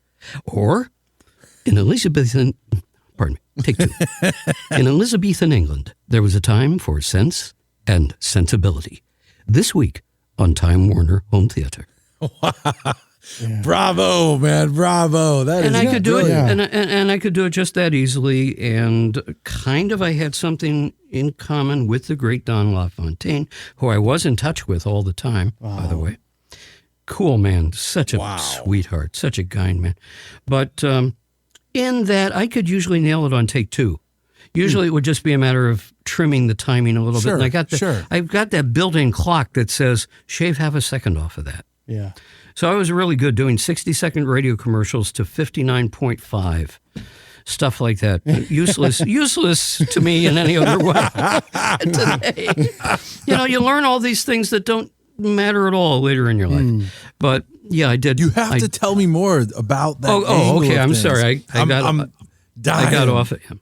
Well, I am looking for someone to narrate a fake newsreel promotional film that is about Bubbles the elephant, a real African elephant who we've hired to stand on a loop lock swimming pool cover. It's an adolescent, not a baby, but a young elephant, weighs 3,000 pounds. And these pool covers for in-ground pools made in Long Island were capable of holding 5,000 pounds.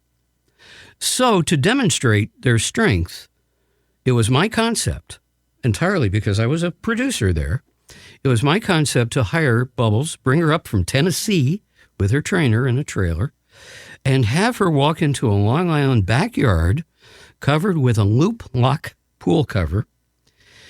And they had tested, for me, they tested this with metal parts, 3,000 pounds of metal parts, and it held. So, okay, nothing destroyed. All right, so Bubbles gets on this. Well, we didn't take into account that she might lurch forward, not being totally secure on the cover, and her tusks pierce the cover. Oh, no. Well, we had water underneath. She wouldn't have drowned or she wouldn't have been in big trouble. Right. But it would have ripped apart. But it didn't. It held. So I said, well, there might still be a newsreel announcer available somewhere in New York. Because I got the pick for this project. I got the pick of any announcer I want to hire. And I could pay them up to probably $1,000 or maybe a little more. So I can get somebody really good. Maybe Ed Hurley, he is still around. He used to do newsreels. He also did the Kraft cheese commercials on the Perry Como show. There you go. There's their circle back. Take your melted Velveeta cheese and pour it over creamy tops of asparagus or whatever. Remember he used to do the recipe. He would narrate the recipes for Kraft Velveeta cheese, and he had that cheesy voice, that creamy cheesy voice. I'm not making that up. It's a voice that sounded like melting Velveeta cheese. Man, now I'm hungry. Kraft for good food and good food ideas. There you go. So I wanted to be one of those guys, as you see. Now, I practiced announcing all the time, sounding like the guys on the TV. Direct from our newsroom in New York, this is the CBS Evening News with Walter Cronkite. There you go. I can't use that anywhere but here. CBS, are you tuned in? Yeah. You could use a good announcer. Oh, wow. I just got a phone call. Oh, yes, from CBS News. No. Yeah, copyright infringement. No, there you go. Right. That's right. More How dare you, McKibben? Who do you think you are? Oh, those guys had a soft life. A booth announcer on the network, $50,000 minimum a year. You got an announcer's lounge where you could spend about 28 minutes of every half hour just resting and reading and having fun. And then you'd go back in the booth and say, "This is CBS." And now you're done for the next half hour. Wow. Back to the seriously. lounge. One of the last guys to do that was Don Pardo. And he was so famous for it that here in New York, on Channel 4 New York, owned by NBC at the time, they would bring him on camera and put him in front of a stand-up RCA 77DX. And he would say, "It's time for Live at 5 from WNBC TV, New York." Just to, just to be Don, right? Yeah. He was hired separately. Brilliant. Talk about a sweet life. He was hired separately by Lorne Michaels to do Saturday Night Live. That was not part of... I just thought that sounded like Saturday Night Live. Yeah. It was not a part of his NBC job. That was a separate gig. Wow. Which he continued to do when he moved out west to Arizona or someplace and retired. But he still got to do that job remotely, of course, because now we all have remote studios. So anyway, back to Loop Lock. All right, I want to reel it out. So I get hold of the agent. I have the permission to contact agents in New York City, and I get the one for the voice of Superman. Okay, Jackson Beck. Oh, wow. He's been the president of AFTRA, so I don't think he's going to work for non-union money. You're right. But I get him on the phone personally. "How'd you get this number?" Superman's announcer voice, right? "How'd you get this number?" "Well, sir, your agent gave it to me." And I tell him who I am, where I'm working. I said, I'm out on Long Island, halfway out the island, with the biggest agency on Long Island, but we're not the size of New York agencies. But we have an idea that requires a genuine newsreel announcer, and you were one of the great ones. "Yes, I was." He was also the voice of Bluto in the cartoons, by the way. Oh, man, nice. Yeah. So he says, "Okay, what do you got?" And he meant money. Yeah. And he said, "I don't walk across the street for less than $1,000." And he meant that. I didn't doubt that for a second. I don't walk across the street. When you're a big announcer, you can say things like that, and people believe you. Wow. Do you know that Don LaFontaine got a $1,700 surcharge just when you had him walk in your studio door? Oh, wow. Before he did any work, you already owe him almost $2,000 because he's Don. Right.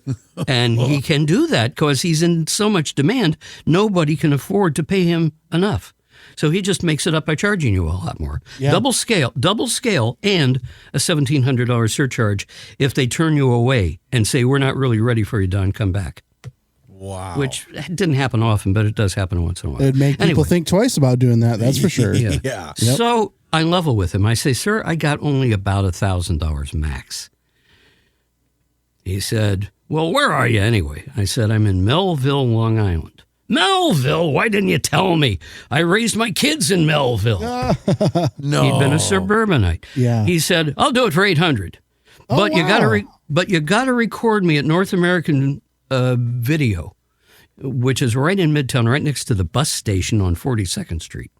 They filmed Tootsie there. All the exterior scenes of the building and everything were... Wow. Was it United? I forget the name now. It was big, but it's gone. It was United Studios, or I don't remember really the name. I'd have to look it up. But anyway, it was a Midtown production facility of the grandest sort. I mean, television studios, film studios, audio rooms, everything, and all top equipment. Yeah. He said, "You got to book me there because I get off the train, I go right there, and then I get right back on the train when we're done." I said, Fine. I can go into the city, no problem. I'll meet you there. So we set up the date. He comes in, and he's in a booth that is the size of a small bedroom. I got to ask you, how are you feeling at this point now? I know you've seen I'm elated. Like I'm elated. Because now I'm hobnobbing with some royalty of our business again. Right? Woo. Okay. And continue on. I just want to know. I'm absolutely thrilled because I know his background. Yeah. And I know who I'm getting to hire, who I'm allowed to hire. Yeah. And so for $800 non-union, bring the check. Yes. Bring the check. Yep. Well, okay, he's no dummy.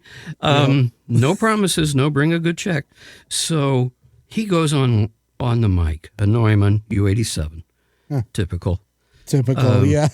It's a great mic. It's not the best mic. It's really We had a conversation about the Neumann and the prowess behind it. They're okay, but it's overrated. But anyway, he's on the Neumann. Well, he just totally overpowers it.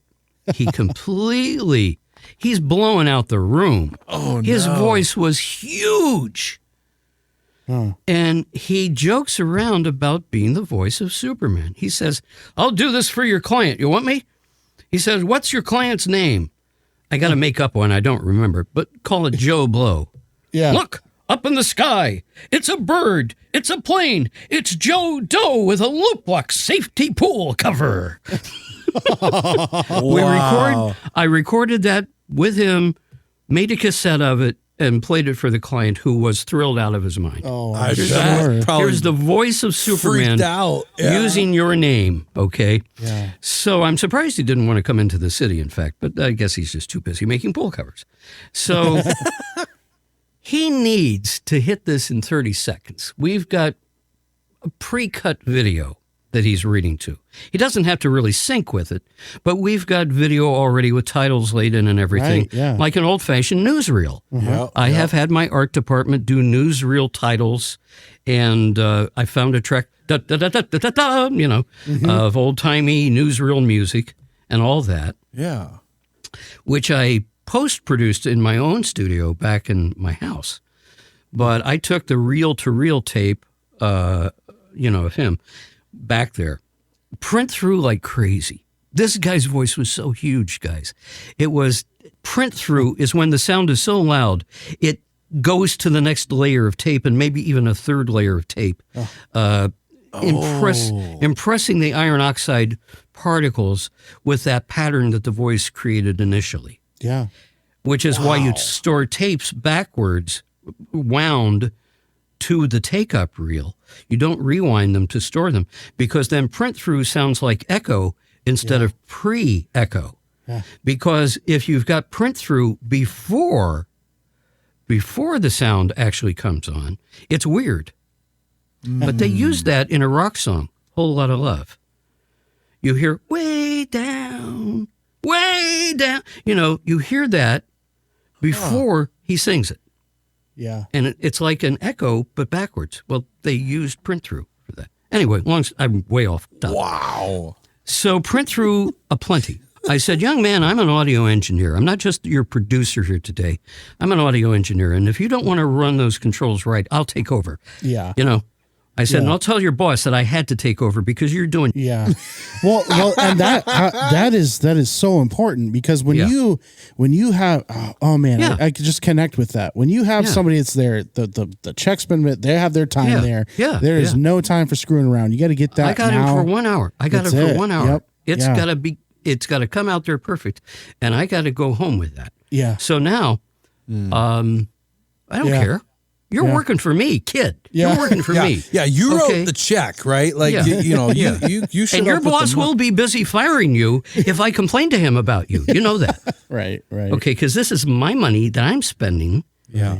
And you're not involved in this at all, except you're supposed to run good levels on that machine. Got it? Yeah. I had to be that way as a producer. I had to, my God, I did 35 millimeter film shoots. And I had to tell the guys how to do their jobs. I learned real quick all about Panavision movie cameras that shoot 35 millimeter film.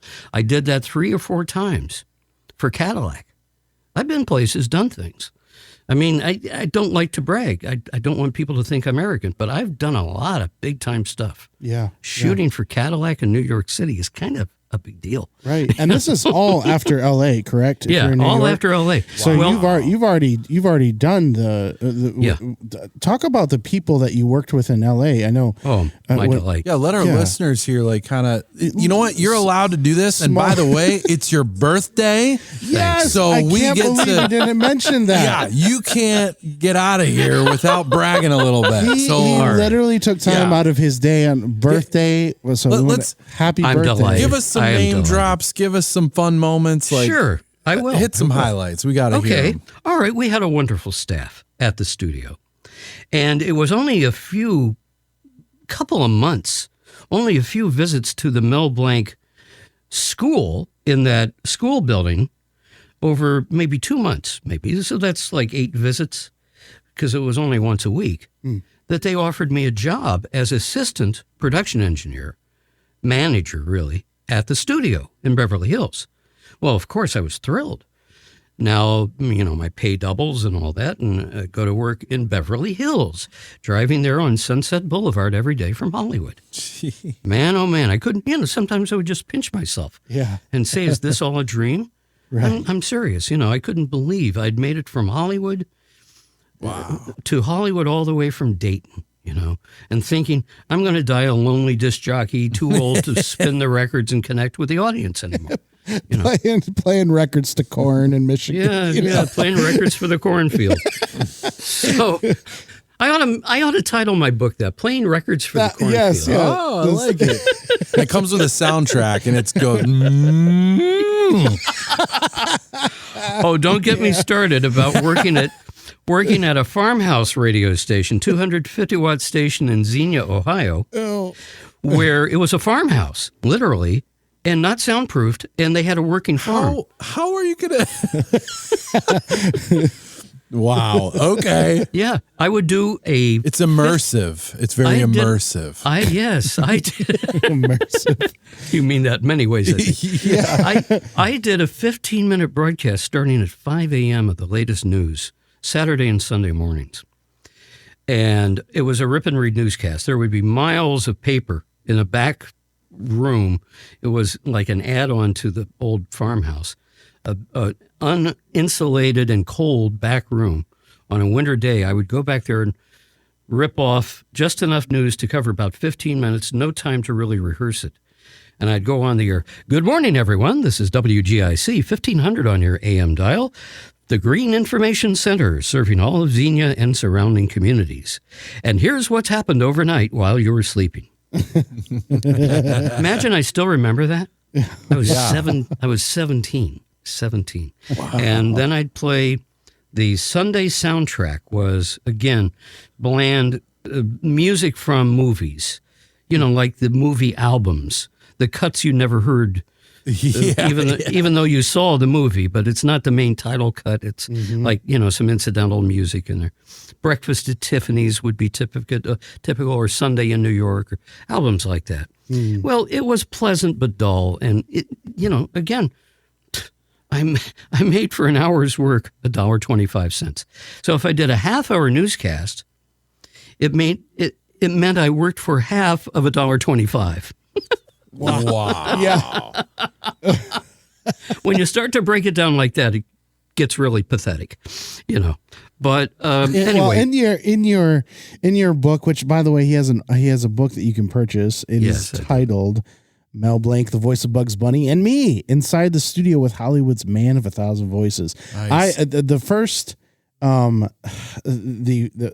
I did after I had a conversation with him was get this audiobook and listen to it. Did. Oh yes, you. Absolutely. Thank you. You name drop in the book as well because I mean little names like Vincent Price. Oh, that's nobody. Jack Benny. Who is Jack Benny? I don't know Jack Benny. We had a few of these struggling actors come through. Yeah, struggling. Yes. Right. These boys were trying to make it big in Hollywood. Yeah. And you got to start somewhere, I guess. I will start with Jack Benny. dearest friend to the Blanks, both Mel and Noel. A dear friend, I mean a lifetime friend, because Jack had hired Mel to do various characters throughout the radio career and then into television on the Jack Benny Show. People today don't know that radio being as big as movies at one time, Jack was the king of radio comedians, always in the top 3 every single week, making $50,000 a week, by the way. And in those days, can you imagine that? Wow. I mean, you were a gazillionaire by a king. Yeah, a king. And living in, a magnificent 2-door mansion in Beverly Hills. But Mel lived, now this is interesting since the Pacific Palisades fires have just been finally put out. Mel lived in Pacific Palisades before it was a famous colony of actors. His neighbors included, a guy named Ronnie Reagan and another fella who I did not meet, but Walter Matthau? Walter Matthau. Thank you so much. Yeah, Walter Matthau. Those were his immediate neighbors next door. Wow. I was in his house several times, but now I'm jumping the gun. Let me tell you about the people. Okay, first of all, we had some pretty interesting guys working at the studio. I got to be best friends with a fellow named Bill Baldwin Jr. Bill's father can be heard to this day in reruns of the Beverly Hillbillies. He's that announcer. The Beverly Hillbillies. Oh, yeah. He's that guy. Wow. He was a big deal. He was an announcer in the real golden age of announcers, when you had to live in Hollywood or New York and you had to have an agent because there were no home studios. You never worked from home, unheard of. And you had to have representation. I still have Bill Baldwin Sr.'s reel-to-reel 3-inch demo tape. How about that? Wow. And a machine that I can play it on. I should transfer that to How to much digital. archival Yeah. sound bites do you have? A bunch. Yeah. Do you have Mel I know Blanc? a guy Do you that have... can pull some of that. We need to What? let that. Oh, sorry. Now I'm going down a rabbit trail here. Oh, yeah. Well, don't even get me started on that. Let me get back to the amazing. people. Let me get Yes. back to the people. So this was the staff. We had a man named Pat Bailey, who wonderful guy, not really in entertainment at all. He became a lawyer later, but he was the vice president of their company. We had a beautiful young Swedish gal named Britt. She was very nice, very pleasant company around the studio. We had a million laughs. Okay, some days I would just do duplication. We had a syndicated show by Gary Owens, who became a tight friend, I'm happy to say. Gary Owens from Laugh-In. NBC proudly presents Rowan and Martin's Laugh-In with the right-on Dan Rowan and the moron Dick Martin. There you go. Dick Martin. I did that for Gary. He said, you kind of got it down. Wow. But Gary and I would hobnob because I was involved in making commercials for his syndicated radio comedy series, 260 episodes, called the Gary Owens Special Report, in which Gary would do all this stream of consciousness, Monty Python-esque comedy in that stentorian, gigantic voice of his. Hearing Gary Owens in person just made you want to gargle with razor blades because you said, I can't compete with that. You know, and people would often try to imitate him to his face and say, how am I doing with this? You know, Yeah. and he would turn his back to us and just laugh. Yeah. But Gary was a wonderful guy, a sweetheart, the nicest man in all of Hollywood.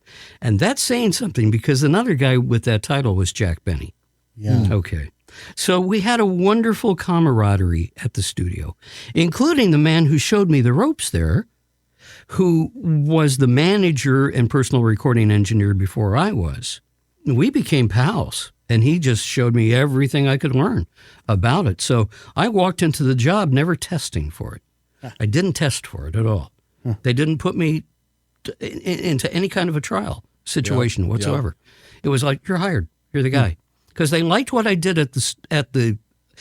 as Mel's personal engineer in his classroom. Right. Yeah. I was very supportive and productive, and I could find the takes really quick and play them back at the right volume level. And Mel liked working with me. So I think when it came time that Lee Hansen, the guy who had the job, got a little too busy with too many juggling acts at once, they said, well, let's get him, a helper. And Chuck is it. They didn't even look for anybody else. And there were other people working at the school, too, as audio guys, but they didn't get considered. I was very flattered. They did not get considered. They were running tape recorders in every one of the 5 or 6 classrooms that we had. But I always got to be the one who told people how to make demo tapes. I was invited. One day, Noel comes up to me and says, you know all about making demos? Explain it to the class. Oh, What? wow. Oh, okay, Wow. okay. I got to be trusted, and I'm so proud of that. That's Yeah. something you can't really put on a Yes, resume. that matters so much. The trust level for them to do that. To say that these guys entrusted me working with stars, knowing that I would never embarrass them, and I didn't. So one of the first that I met was Jack Benny, who came in to do a series of bank commercials every now and then. Every few months, he'd come back. They were based on his cheapskate character, keeping his money hoarded in a vault down in his cellar, guarded by Carmichael the Bear. Okay, this is all from the radio show, of course. Yeah. And then there would be a guy who would be the advisor to Jack, and that usually was Ken Sansom, who I've seen in only a few TV shows since then. But he was your everyday guy. You know, Ken was just your average Joe, your average fellow on the street. So he always played that role. Now, Jack would come in with his lifelong friend, colleague, and manager, Irving Fine, another Jewish man who talked just like Jack. Just like him. Well, now you know, Chuck. You see, I want Jack to pause a little more on that line, Irving would say to me. And I said, Irving, I can't tell Jack Benny how to pause. Yeah. He's famous for his pauses to milk a huge laugh. You want to tell him that? I'll open the talkback mic. You tell him. Yeah. So now I'm there with this man who's still making TV appearances on NBC, color specials. His Jack Benny's third final farewell special, that was the running gag, was he'd come back periodically for another final special. Right. Okay, so he's still in the public eye, still known by everybody. Now he's in his 80s. He's pretty old. His hair is mousy gray. It's not black like it was on TV. His skin, he's got the age spots, you know, that all old people get. He's got the wrinkled hands, the veiny hands and all that. And he's not really quite on top of his game. But Johnny Carson once made the comment that sticks in my mind. He said, I saw Jack backstage before we started taping. And I thought, is he going to make it through this appearance? I mean, he looks old and he looks tired. He's in his 80s. He's an old man. And then he said Jack would come out and just kill. Yeah. He'd just kill the audience, you know. And there's youthful Jack Benny, a character that he invented. Wow. He's not Benny Kabelski, the Jewish man who once tried to make it big as a violinist and really would have taken that career over the one he had. He is Jack Benny, a character who is a cheapskate. But then I was told by Mel, you're about to work. This was the first time I worked with Jack. He said, you're about to work with the kindest, most generous man in Hollywood who is not known for that except by people in the business. Huh. Jack he gets a check for about $55,000 a week at this point to put on his show. He pays some of that out of that salary, but he's still got tons of money every week to blow. He said he will go up to a down-and-out actor that he knows of, who's hit a rough spot, and say, hey, listen, just between you and me, don't tell anybody I'm talking to you about this, but how much do you need to get through this bad time? How much till you get some work again? $10,000? Would that hold you? How about 20? Tell you what, make it 25,000. But notice, I'm signing this Benny Kabelski, my real name. Do not tell anybody that Jack Benny gave you the money. It'll ruin my act. Yeah. And with that, he'd rip the check off, hand it to them, and never ask for the money back. Never. He still had $25,000 from that week. Right. A week. From that week. And so he was loaded, and he knew how to spend it the right way, helping down-and-out actors who had run into a rough patch in their careers. And he said, give it back to me when you got it. And then he'd totally forget about it, Mel said. He would forget that he had ever handed it to them. Man. What? You still got $25,000 for the week? You know, I think he can make it through 6 more days. Yeah. So that was Jack. And he was a sweetheart. That's beautiful. But he was elderly. He was now in his 80s. And it showed. He had mousy gray hair. Obviously, they plastered him with a lot of makeup on NBC on the specials. Sure. Jack Benny's third final farewell special. Third final farewell. Yeah, it was that was the running gag. It's another Jack Benny farewell special. So, with the Jerry Lewis telethon. That's right. Oh, please don't mention that name. Fortunately, I never got to work with him, and I'm glad I didn't, knowing what kind of guy he was. Jeez. Don't even get me started on him. What about the Colgate Comedy Hour? You ever had any? Oh, sure. I know that show. Okay. Watched it as a kid. You know. Yep. Sure. I had that collection, so I really enjoyed that. Yeah, they were huge. They were huge for a decade, just almost exactly 10 years. And then, of course, they couldn't stand each other's guts, and I understood why Dean didn't want any more of Jerry in his life. Yeah. He was on to bigger things, not just the straight man to a monkey, as he would put it. Yeah. You know.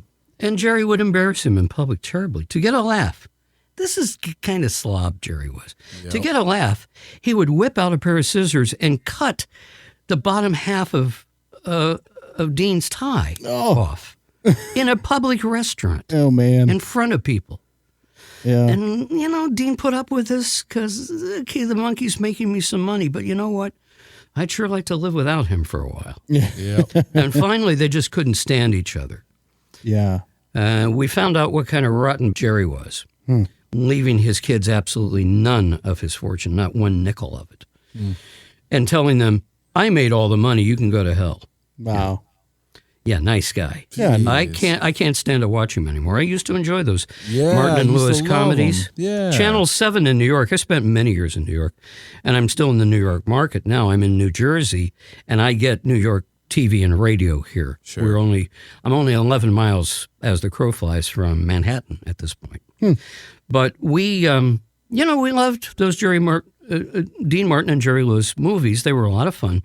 But what we didn't know was that behind the scenes, these guys hated each other's guts, and it wasn't getting better with time. Sure. Yeah. And it's not true, by the way, that they never spoke to each other at all after the breakup. Yeah, they did. They'd go to a professional award ceremony, and they'd be nice to each other. Hi, Dean. How's it going? Oh, fine, Jerry. How are you? Sure. Doing all right? Yeah. You know. So, long story short, you find out these stories. Who's the nicest person in Hollywood? Jack Benny. Jack Benny. Wow. Jack actually had a rare occasion to be on both radio, network radio, and TV at the same time. When that was transitioning in the early 50s, he cautiously entered TV, knowing that nearly every other radio comedian failed on television because they used up their entire act in like 2 months. Ed Wynn, wonderful, dear sweetheart, Ed Wynn. Oh, man. Used up all his gags, yes. Now, let's not us be silly. Yeah. I love that line from Alice in Wonderland where he's trying to repair the watch. And he's slapping things like mayonnaise, all right, mayonnaise. You know? Yeah. And then the March Hare hands him mustard, and he goes, mustard? Let's not us be silly. Yeah, start at the beginning, and when you come to the end, stop. And then stop. Yes. So anyway, I didn't get to work with Ed. He was I either fully retired by then or whatever. But basically, I met old Hollywood. Yeah. So, of course, Jack was in his waning years. He would be dead.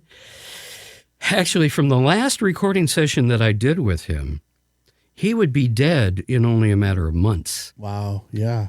Wow. And I got to record him playing his violin because a basis of the commercials was that he was keeping his money in a vault guided by Carmichael the bear and by the alligators down in his vault.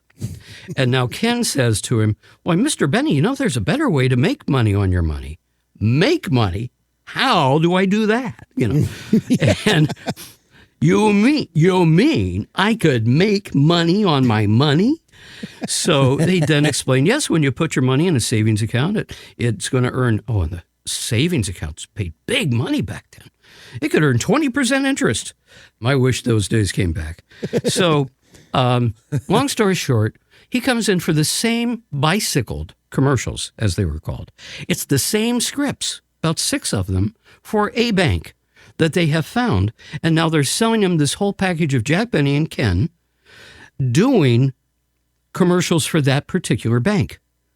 Your money is safe and sound in the 3rd National Bank of Dayton, in the 4th National Bank of Des Moines, in the 5th National Bank of Cincinnati, whatever. Wow. Right? Yeah. They're called bicycled commercials. Right, yeah. Because the concept is bicycled for custom recording by the same people for market to market to market to market. Well, you could do that hundreds of times. And he did it 6 times maybe while I was there. Yeah. So it was the same script. Yeah. But what I saw was that Jack would become animated when the mic went on. He was an old man in the room. I have a wonderful picture of him telling me some sort of joke or something. He's got his arm up on my shoulder and saying, well, now, Chuck, you know. And at that moment, Bill Baldwin Jr., son of the great announcer Bill Baldwin, took the snapshot. Wow. Bill Baldwin Jr. was our resident celebrity snapshotter.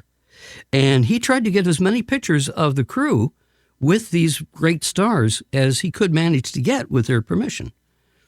One who didn't give permission was Spartacus himself.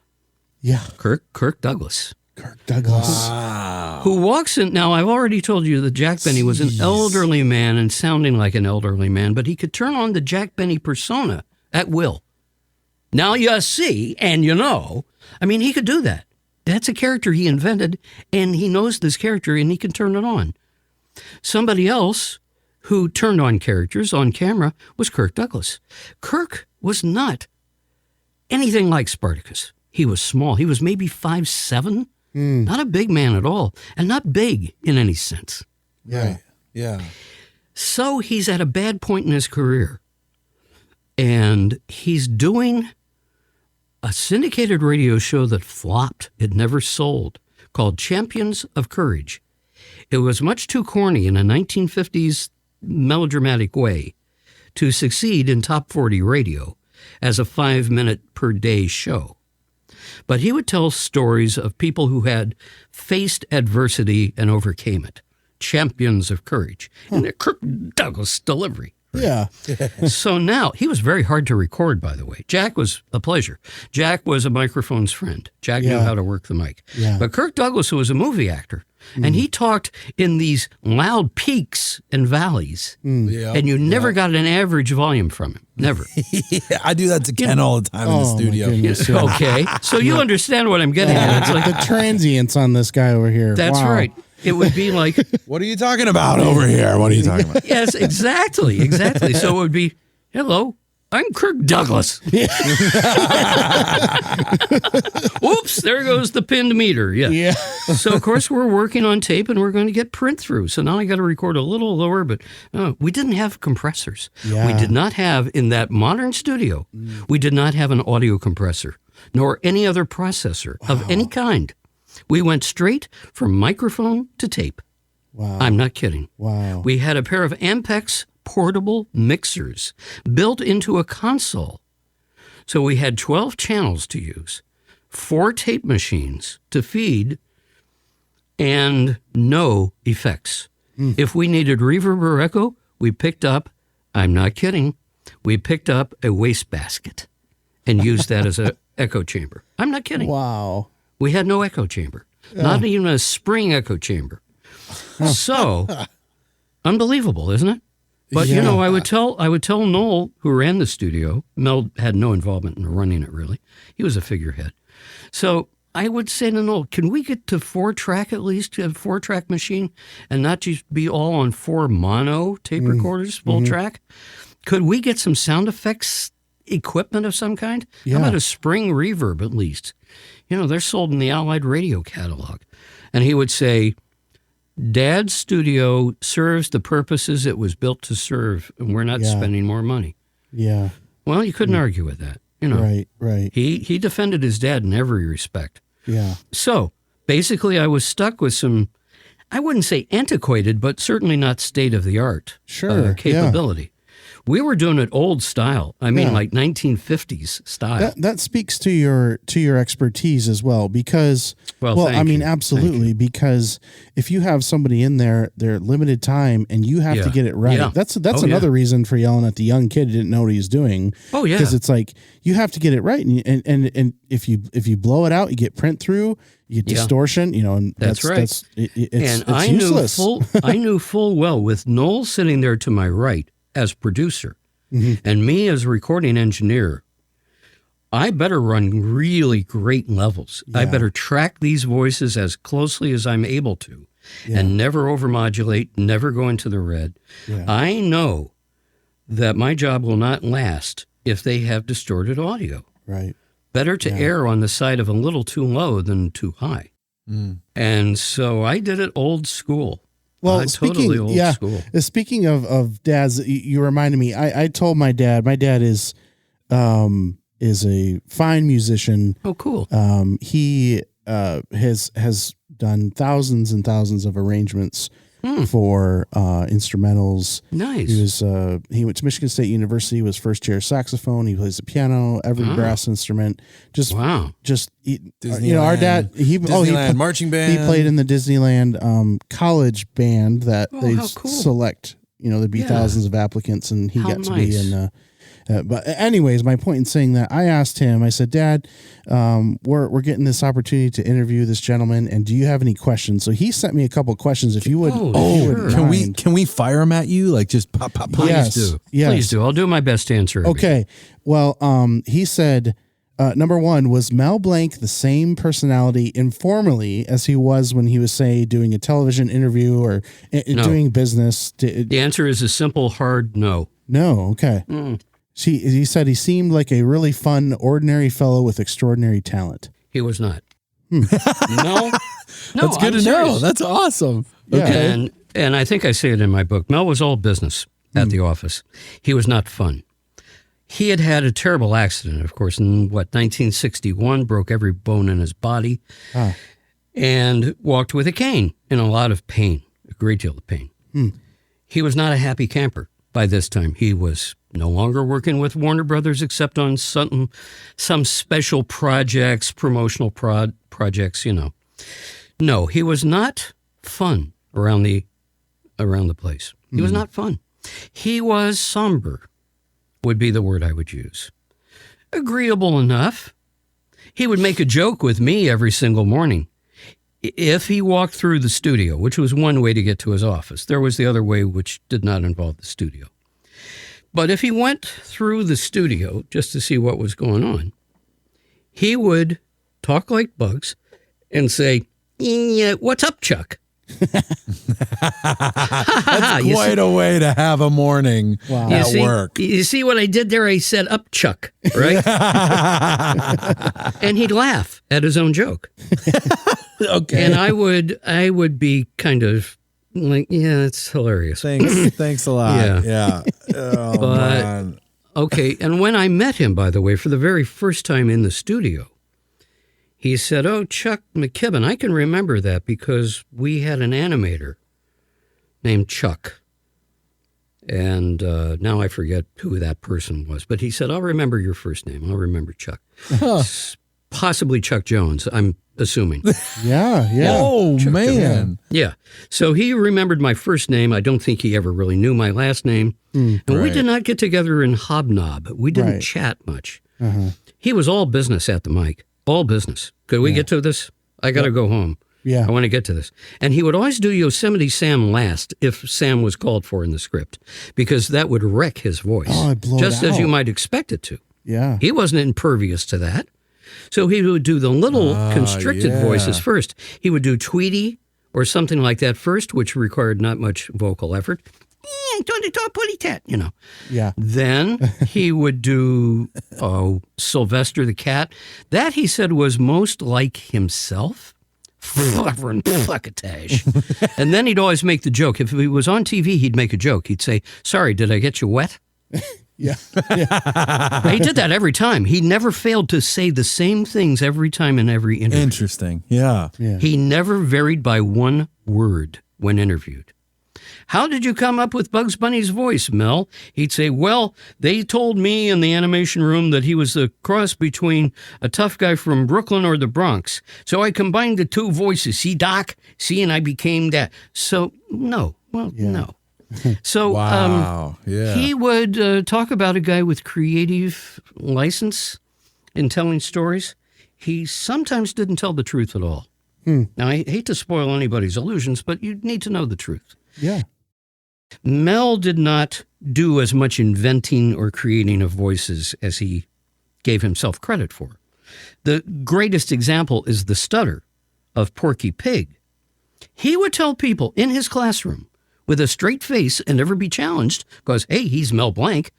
He would say, "I went up to Oregon up to farm country and spent 2 weeks wallowing with the pigs in the mud and noticed that their oinks could be considered like utterances, like oink, oink, oink,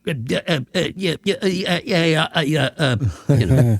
And he would do that, and they would look at him and say, okay, yeah, that's the way it was. No, it wasn't. He took over for a real-life stutterer whose name escapes me at the moment. It's in the record books, though. But he never mentioned that the guy who stuttered for real had to be fired because he couldn't get back to saying the line and complete it in time. And they were burning up miles of film audio stock, which would expose the film to a light valve to record, the waves. And so once developed, well, it's shot. It's not magnetic tape that you can reuse. Yeah. So in the days of recording on optical film soundtrack, they had this man whose name might still come to me. It's in a book. It's in books now, that so-and-so had the job as a real-life stutterer of being the stuttering voice of Porky Pig. But the producer, probably Treg Brown, who was in charge of all the voices. Doherty? Is that name? Yes, that's right. That's his name. Doherty. Doherty. Okay. Don't know quite how to pronounce it. Yeah, that was him. Well, he was the real life. Like, yeah. Here you go. Who said that? Yes, you're right, though. You're right. There was just too much wasted sound film, which was expensive. It had to be put in the bath and developed before they could play it. Yeah. So basically, whoever came up to him, and it might have been Treg Brown, who he was the handler, I would say, for the voices there. He came up to Mel and said, can you do a stutter? And Mel invented the stutter. Scientifically, actually, there's a rhythm to it. And the man who got the job later understands that, and he's a friend of mine to this day, if I can just think of his name. He's out there in Hollywood. We don't talk a lot to each other.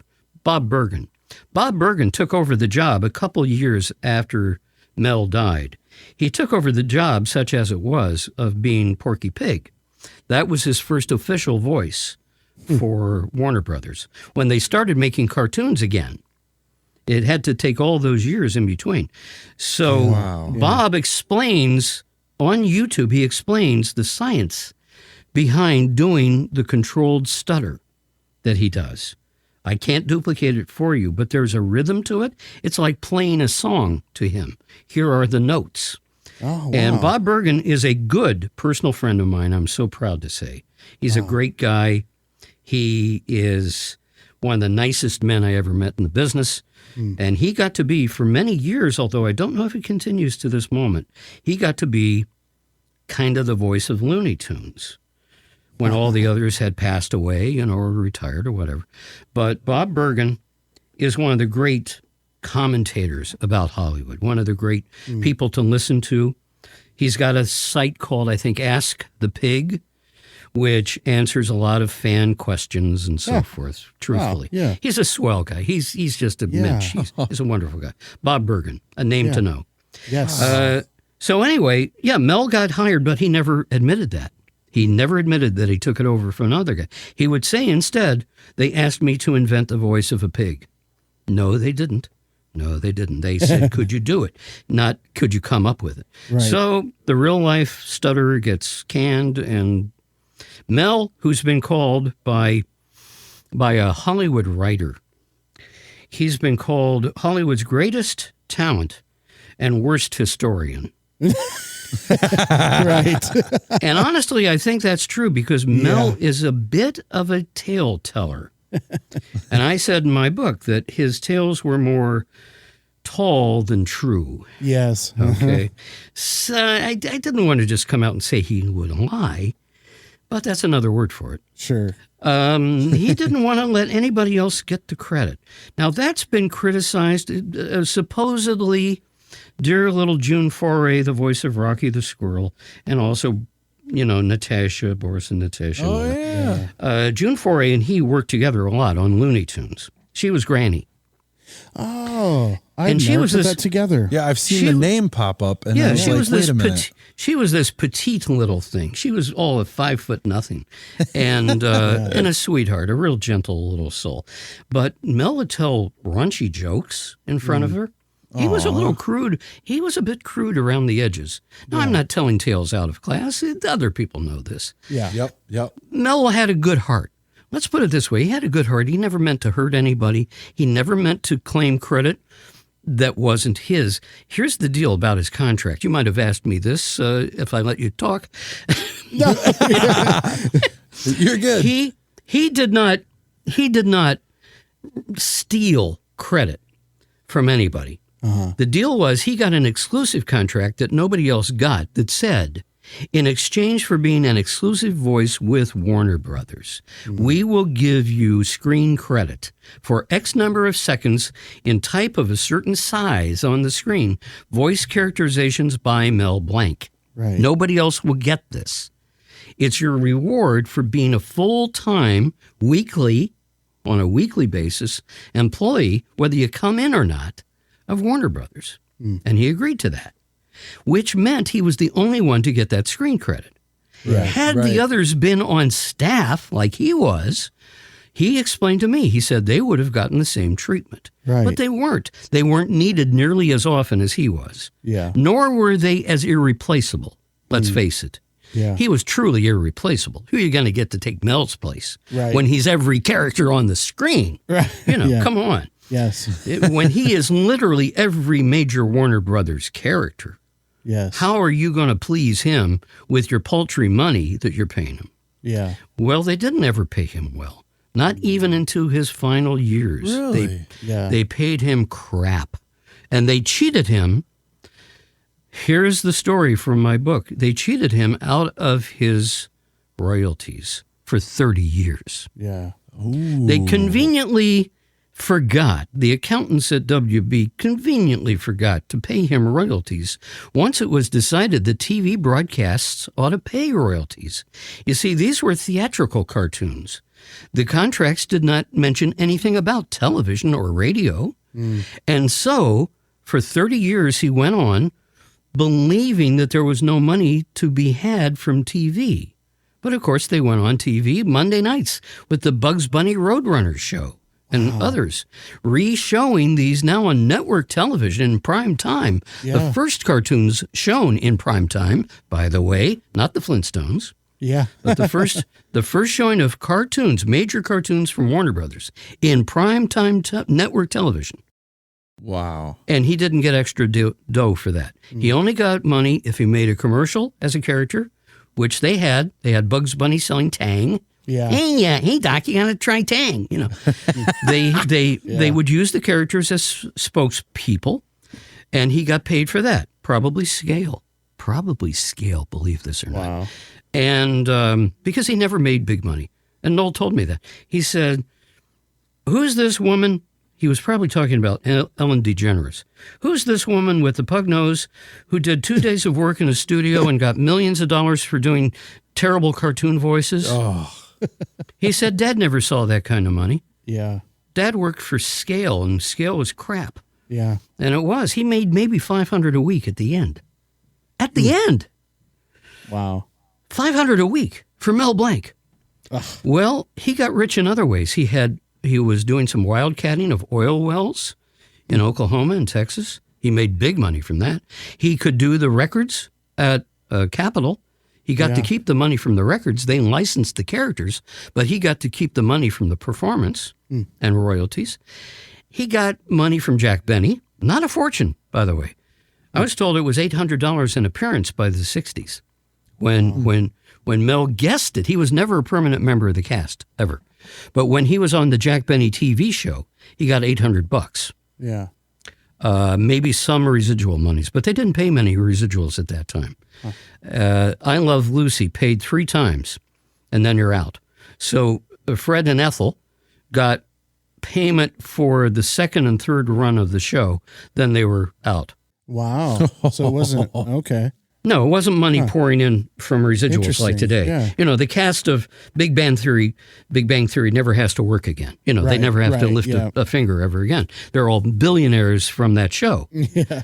But that didn't exist back then. They hadn't negotiated those kind of rates back then. That's so why now they just had to keep working and keep working. They had to keep employed. Unless you were That's good right. at diversifying. I mean, when you explain it that way too, and I'm coming to a mic and my name, you know, is what it is. It's like you're trying to keep both the pride in what you're doing factor, Yes. but also, you know, want to get your business done because, you know. Exactly. I'm So here Mel to do never admitted to how little he was making. Right. Only privately. I heard the real numbers, but from his son. Yeah. And his son, there's a story in my book too, where they call him up. A guy in New York from the marketing department calls Mel. He gets Noel on the phone. Mel's not going to talk to him directly. What's it about? You know. Yeah. And so Noel says, "Okay, what do you want?" "Oh, you want him to do some promos for the new Bugs Bunny show coming on the air on ABC." "What do you intend to pay my dad?" The guy in New York says, "Why, scale, of course. It's only promos." He said, $200, huh? "I tell you what, no, my dad is the highest paid voice man in Hollywood." Not true. Not true. Make it till you make it. Right. But he told this lackey in New York, "Come back with a better offer. My dad does not take scale anymore." Now, he did, but they didn't want to say that. So now the guy says, "My job depends on my talking then to your father personally. I'll get fired if I don't get that word from him directly and say so. So can you please get him on the phone? Is he there?" He says, "Yeah, he's here down the hallway." "Well, can I speak to him personally? Please. Maybe he'll listen to me." Well, Noel goes down a short hallway, maybe 3 doors, to his father's office down at the end. A 10 by 10 foot office, a little tiny office. But it's got a huge desk and a lot of mementos. Mel comes charging up that hallway, screaming obscenities, screaming them at the top of his lungs. I won't even try to duplicate. I mean, You'll save me some edit time. Yeah, you know, but I mean, he's screaming. Son of the they wouldn't have a cartoon unit if it weren't for me. You know, yeah. Like that. Right. Yeah, right. And now Noel always talked on speakerphone, never held the receiver to his ear. So I heard every bit of this. I'm in the adjoining control room and not working with audio. So I got nothing to do but listen. He gently gets up and closes the door as Mel screams invectives at this clown. Now, he said at that point, this is Noel speaking, I went to the top lawyer in Hollywood involved in movies, the top guy. I said, let's get these sons of for every nickel they've not paid my dad.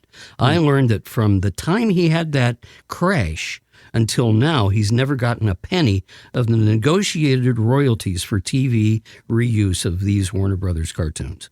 I want to go and get detail of every place that these ever played on TV worldwide, where Mel's voice was on the track. The guy said, well, you know, I'm outgoing anyway. Yeah, I'll be happy to help you with that. Do I get a little cut? He said, sure. I'll cut you in for a portion of whatever you can come up with. So work hard and get every detail. They came up with $650,000 worth of unpaid royalties that they could prove were owed to him. Oh, yeah. At this point, Noel says to me, Chuck, I went to the brass at Warner Brothers, who I've never gotten along with very well. It's always a contentious thing. And I said, I want this money. It's owed. I can prove it. Your own guy says it's owed, and you're going to pay it to me. They said, well, we don't do this, and we don't do that, and we don't agree to this, and we don't agree to that. He said, not only do I want the money, but I want the money that it would have earned had he put it in the bank for these 30 years. Right, yeah. When at one time interest rates were 20% on a bank account. Wow. He said, I want all that money, and you're going to pay it. That would have been, I'm sure, a couple $100,000 more. Right. They hemmed and hawed, but they finally paid it. But it was too late to go into Mel's pocket. He had passed away in 1989. Yeah. And so it went to his widow, Estelle, a dear, wonderful, delightful woman, very classy lady, a sweetheart who I got to know. And Estelle got the money. And Noel said, she could use it. Yeah. So that's the true story. Yeah. I've only shared that with one other guy, Randy West, who wrote a fabulous book about Hollywood facts and fables and so forth. And I shared it with Randy. But the fact of the matter is he got shafted. Yeah. Noel definitely got shafted by Warner Brothers because, frankly, all these studios, and you found this out at the latest SAG after a strike, they want to, automate people's voices and never have to pay them again. Right. They want to AI everybody's voice. Yeah. Mm-hmm. And their likeness. They can now recreate the full-fleshed character. Right. Yeah. They did that for Titanic all those years ago. Those weren't extras. Those were cartoon characters on that deck. Yeah. Seriously. Goodness. Yeah. And so they're still up to their old tricks, as Noel said. He kept a relationship with Warner Brothers, but he said it's always contentious. They're never my friends. Yeah. But for the public, well, they celebrated Mel's big birthday one year, just before he died. And Noel presented him with a classic Edsel convertible, powder blue, sky blue Edsel convertible, a very rare collector's car, because Mel was a collector of, big cars. Wow. Yeah. And they held this on the lot. They held this on the Warner Brothers lot. But I said to him, was this all for show, that they're the best friends that Mel ever had? He said, of course it is. Mm-hmm. They never gave him a fair shake. They never did right by him. Yeah. And Warner Brothers, if you're listening, stop doing that crap. Yeah. Not that I know my voice means anything to you, but stop that crap that you do. Stop ripping people off. Yes. Well, I Stop it. I love the deep dive. It's awesome.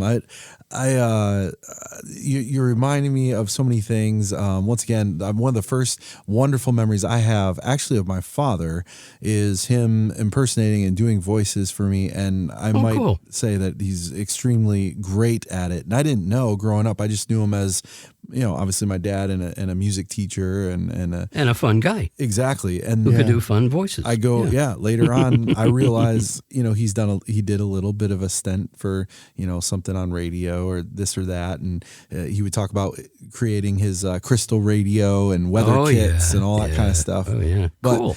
That's why he's on our list. I've got, Ken, you got another question? Yeah, we got time for one more question. Throw it at me. I'll probably have to finish out after this. I've got to get rolling, but I wish I want to stay all night. I know. Thank you. So bad. You've been so awesome, and we have to do this again if you'll allow us. We will anytime. Yes. Okay, anytime. wonderful. We lost Ben. Ben had another engagement too. He had to step out, and so his sincerest apologies, but also he was just I forgive. He was okay. Good. I'll let him know. I'm glad he joined. I'm very glad he joined. Yes. Thank you. So the last question really is just if you could do anything differently, start over with Mel Blanc or someone else that you would do engineering for. Oh my. What would you change? What a huge question. Wow, we ended with that one? Yeah. But I've asked myself, did I hit every note I wanted to hit? Mm-hmm. No, I missed one. And that was to be a great network TV announcer. I really wanted the job that was both the softest and easiest job, but the hardest to get in the world. In the voiceover field, which was to be one of those network announcers, especially if I could freelance doing commercials. Oh man, they made millions. Yeah, I wanted to be a huge voice guy. Huge. I got close. You got to say, Time Warner was not exactly chopped liver. Time Warner, the biggest media company in the world at the time, and the owners of New York's cable system, and doing movie trailers, no less, for them. Yeah. And promos for their various networks. I was well compensated, though not union. They were a non-union shop, which shocked me. Right. But I probably couldn't have worked for them because I was always a producer too, and wearing a union hat as talent and being a producer also is a little awkward. Yeah. Right. So what did I get to do? I got to work in the Big Apple, making commercials that millions of people heard. They were my creations in terms of writing them very often, and also in terms of my being the voice on them. I would be chosen by the advertiser, not because I could give myself the job. I couldn't. I would have to compete with other top announcers available in New York, in the New York greater market. I would have to compete with them for the gig of being the voice of this or that, major advertiser. So I was all over TV for 10 years on Time Warner. Man. I was heard by millions upon millions of people. I didn't get rich, but I made as much money freelancing there as I made in my full-time job as a producer-director of commercials outside of that. So I got to hear my voice. One couple of years was the biggest thrill ever and a lifetime achievement. I was the voice of my first Sony on network TV the year it was introduced, 1987, and again in 1988 on every big holiday special, the big ones for the holidays. Wow. And there was my little voice of all the announcers they could have hired in New York City. I went into Manhattan to audition. I heard all these famous voices in the room talking to one another in the waiting room and said, I may as well turn around and go home now. I can't compete with these giant voices. Man. But they hired me. I had an agent. I got the job through an agent, Dorothy Palmer. Thank you, Dorothy, wherever you are, probably passed away. But she got me the gig, and I went and auditioned, and I won it, fair and square. Wow. I went to the biggest recording studio in New York City for this kind of work. It was run by a fellow who I didn't know at the time had my job at Mel Blanc's before me and before Lee. No. Howard Schwartz. It turns out I found out in a trade magazine, in a recording industry magazine, I found out that Howard Schwartz had owned 15 studios in Manhattan, and his background had been recording engineer for Mel Blanc. I got to tell you, fellas, being associated with Mel Blanc was the greatest thing that ever happened to me on this planet. Wow. Greater than any other event that ever took place in my life, the one that changed it permanently, all for the better, so that I wasn't an old, run-down former DJ selling cars in a parking lot, but became actually sort of a minor celebrity within the business. And I'm very proud of that. I'm going to be honest. It's a thrill. Yeah. It's a delight to be interviewed. I've been interviewed on other podcasts too. I'm sorry to tell you that, but oh man, they didn't ask. They didn't ask good questions. They didn't score around as much as we did. Yeah. We're just having fun, and I didn't have as many laughs. I'll tell you that. Good. But here's the thing. I was thrilled, of course, to get the job. I knew I had stepped in it. This is going to change my life. But for a number of years, it didn't. And I went back to Ohio with my tail between my leg. I didn't parlay it into immediate success. Then one day, I got a call from a college friend who said, I'm managing a disco in Manhattan. It's super exclusive, nothing but jet setters. And you've been a fabulous disc jockey at a club in Cincinnati. You know how to program this room for these filthy rich people. Come to New York. You can do advertising by day. You'll be free all day. You can just work at night playing records. I said, I'll take it. I'll move in. I'll move in with you. I moved into a big mansion, Tote Hill. No, not Tote Hill.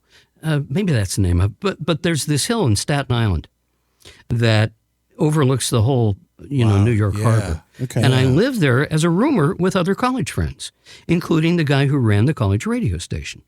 He's the one who invited me to do this. He had all kinds of connections. He knew Mr. Blackwell, who was running this club of Frank Sinatra and the presidents of corporations and all this. Andy Warhol was a regular in our club, and I was the DJ there every night. And I succeeded massively. I got raises. I made more money than I had ever seen in my lifetime. And I was free to go out and look for work during the day. So a guy discovered me. Tom Avitable is his name. He was a sound engineer in film, and it's a long story. It's in the book. I can't go into it now if we're kind of wrapping up. But Tom Avitable and I became partners. He became ultimately a very successful novel writer, and he's had a good life and a great career. And I'm very proud to say that we were buddies all those years. He and I were a team for a long time in New York, and we achieved some real special achievements, I must say. And I couldn't have done film production for Cadillac on 35 millimeter Panavision cameras. I couldn't have done that without being exposed to that by Tom, who had a film audio background. Oh, yeah. And so I thank him to this moment. There are 2 or 3 people in my lifetime to whom I owe tremendous debts that I can never repay. And I know they won't probably hear this, so I won't go into mentioning names. But I got to say that I didn't do it alone. And if I had to do it all over again, the one thing that would have happened would have been I'd be the voice of NBC or CBS. I would have been a voice heard all the time on those networks in their heyday when TV was a big deal, which it's not anymore. Right. When broadcast TV was at its peak. I would have loved to have been the guy sitting in the booth making a lot of money just going, this is the NBC television network. There you go. There's my dream job. Hearing that did it for me, though. I think you would have got the job, man. I think I might have. Honestly, I think I had the voice and the temperament and all the rest to do it. I've always gotten along well with people, with my employers and all that. So I kind of missed that brass ring. But, you know, when I meet my maker, I'm going to say it's been a good run. Yeah. Yeah. That's beautiful. Man, that's a beautiful story. And we got to continue some more. We will. I'm fascinated in the film industry on actual film. I have some questions about that for next time. Sure. Yeah. And more about who you met. If somebody wanted to get in contact with you now, because what you're doing now is teaching some voiceover students, correct? I still have a couple of students, even though I'm 78. But I still love teaching, and they're wonderful people. And they're devoted students. They're trying really hard to make it in a business that now forces you to compete with AI and with millions of guys who have home studios too. Right. The business changed enormously over the years. I rode through it, and I was there at its peak. It's just the truth. And so I appreciate every moment, even the struggle. Because you got to have a struggle if you're going to really feel that you made it. Right. And I wasn't handed anything along the way. I earned it. I worked hard for it. I don't apologize to anybody. And I'm deeply honored to be interviewed today by folks like yourself who have many talents of your own, that you know ability, you know hustle, you know talent. I always had hustle. I always had talent. I always had some innate ability, and I made the most of it, the most that I possibly could. That's my story in a nutshell. Yeah. Well, this has been fantastic. Thank you so much for taking the time. Yes, thank you. Especially on the birthday. I mean, what a special day it's been. Thank you for all of us in this. So with that, I don't know a better way to close than what we did right there. So we will see you guys next time. Thanks for being on Joking Around. We'll see you next time. Yeah. Until next time. I'll be here.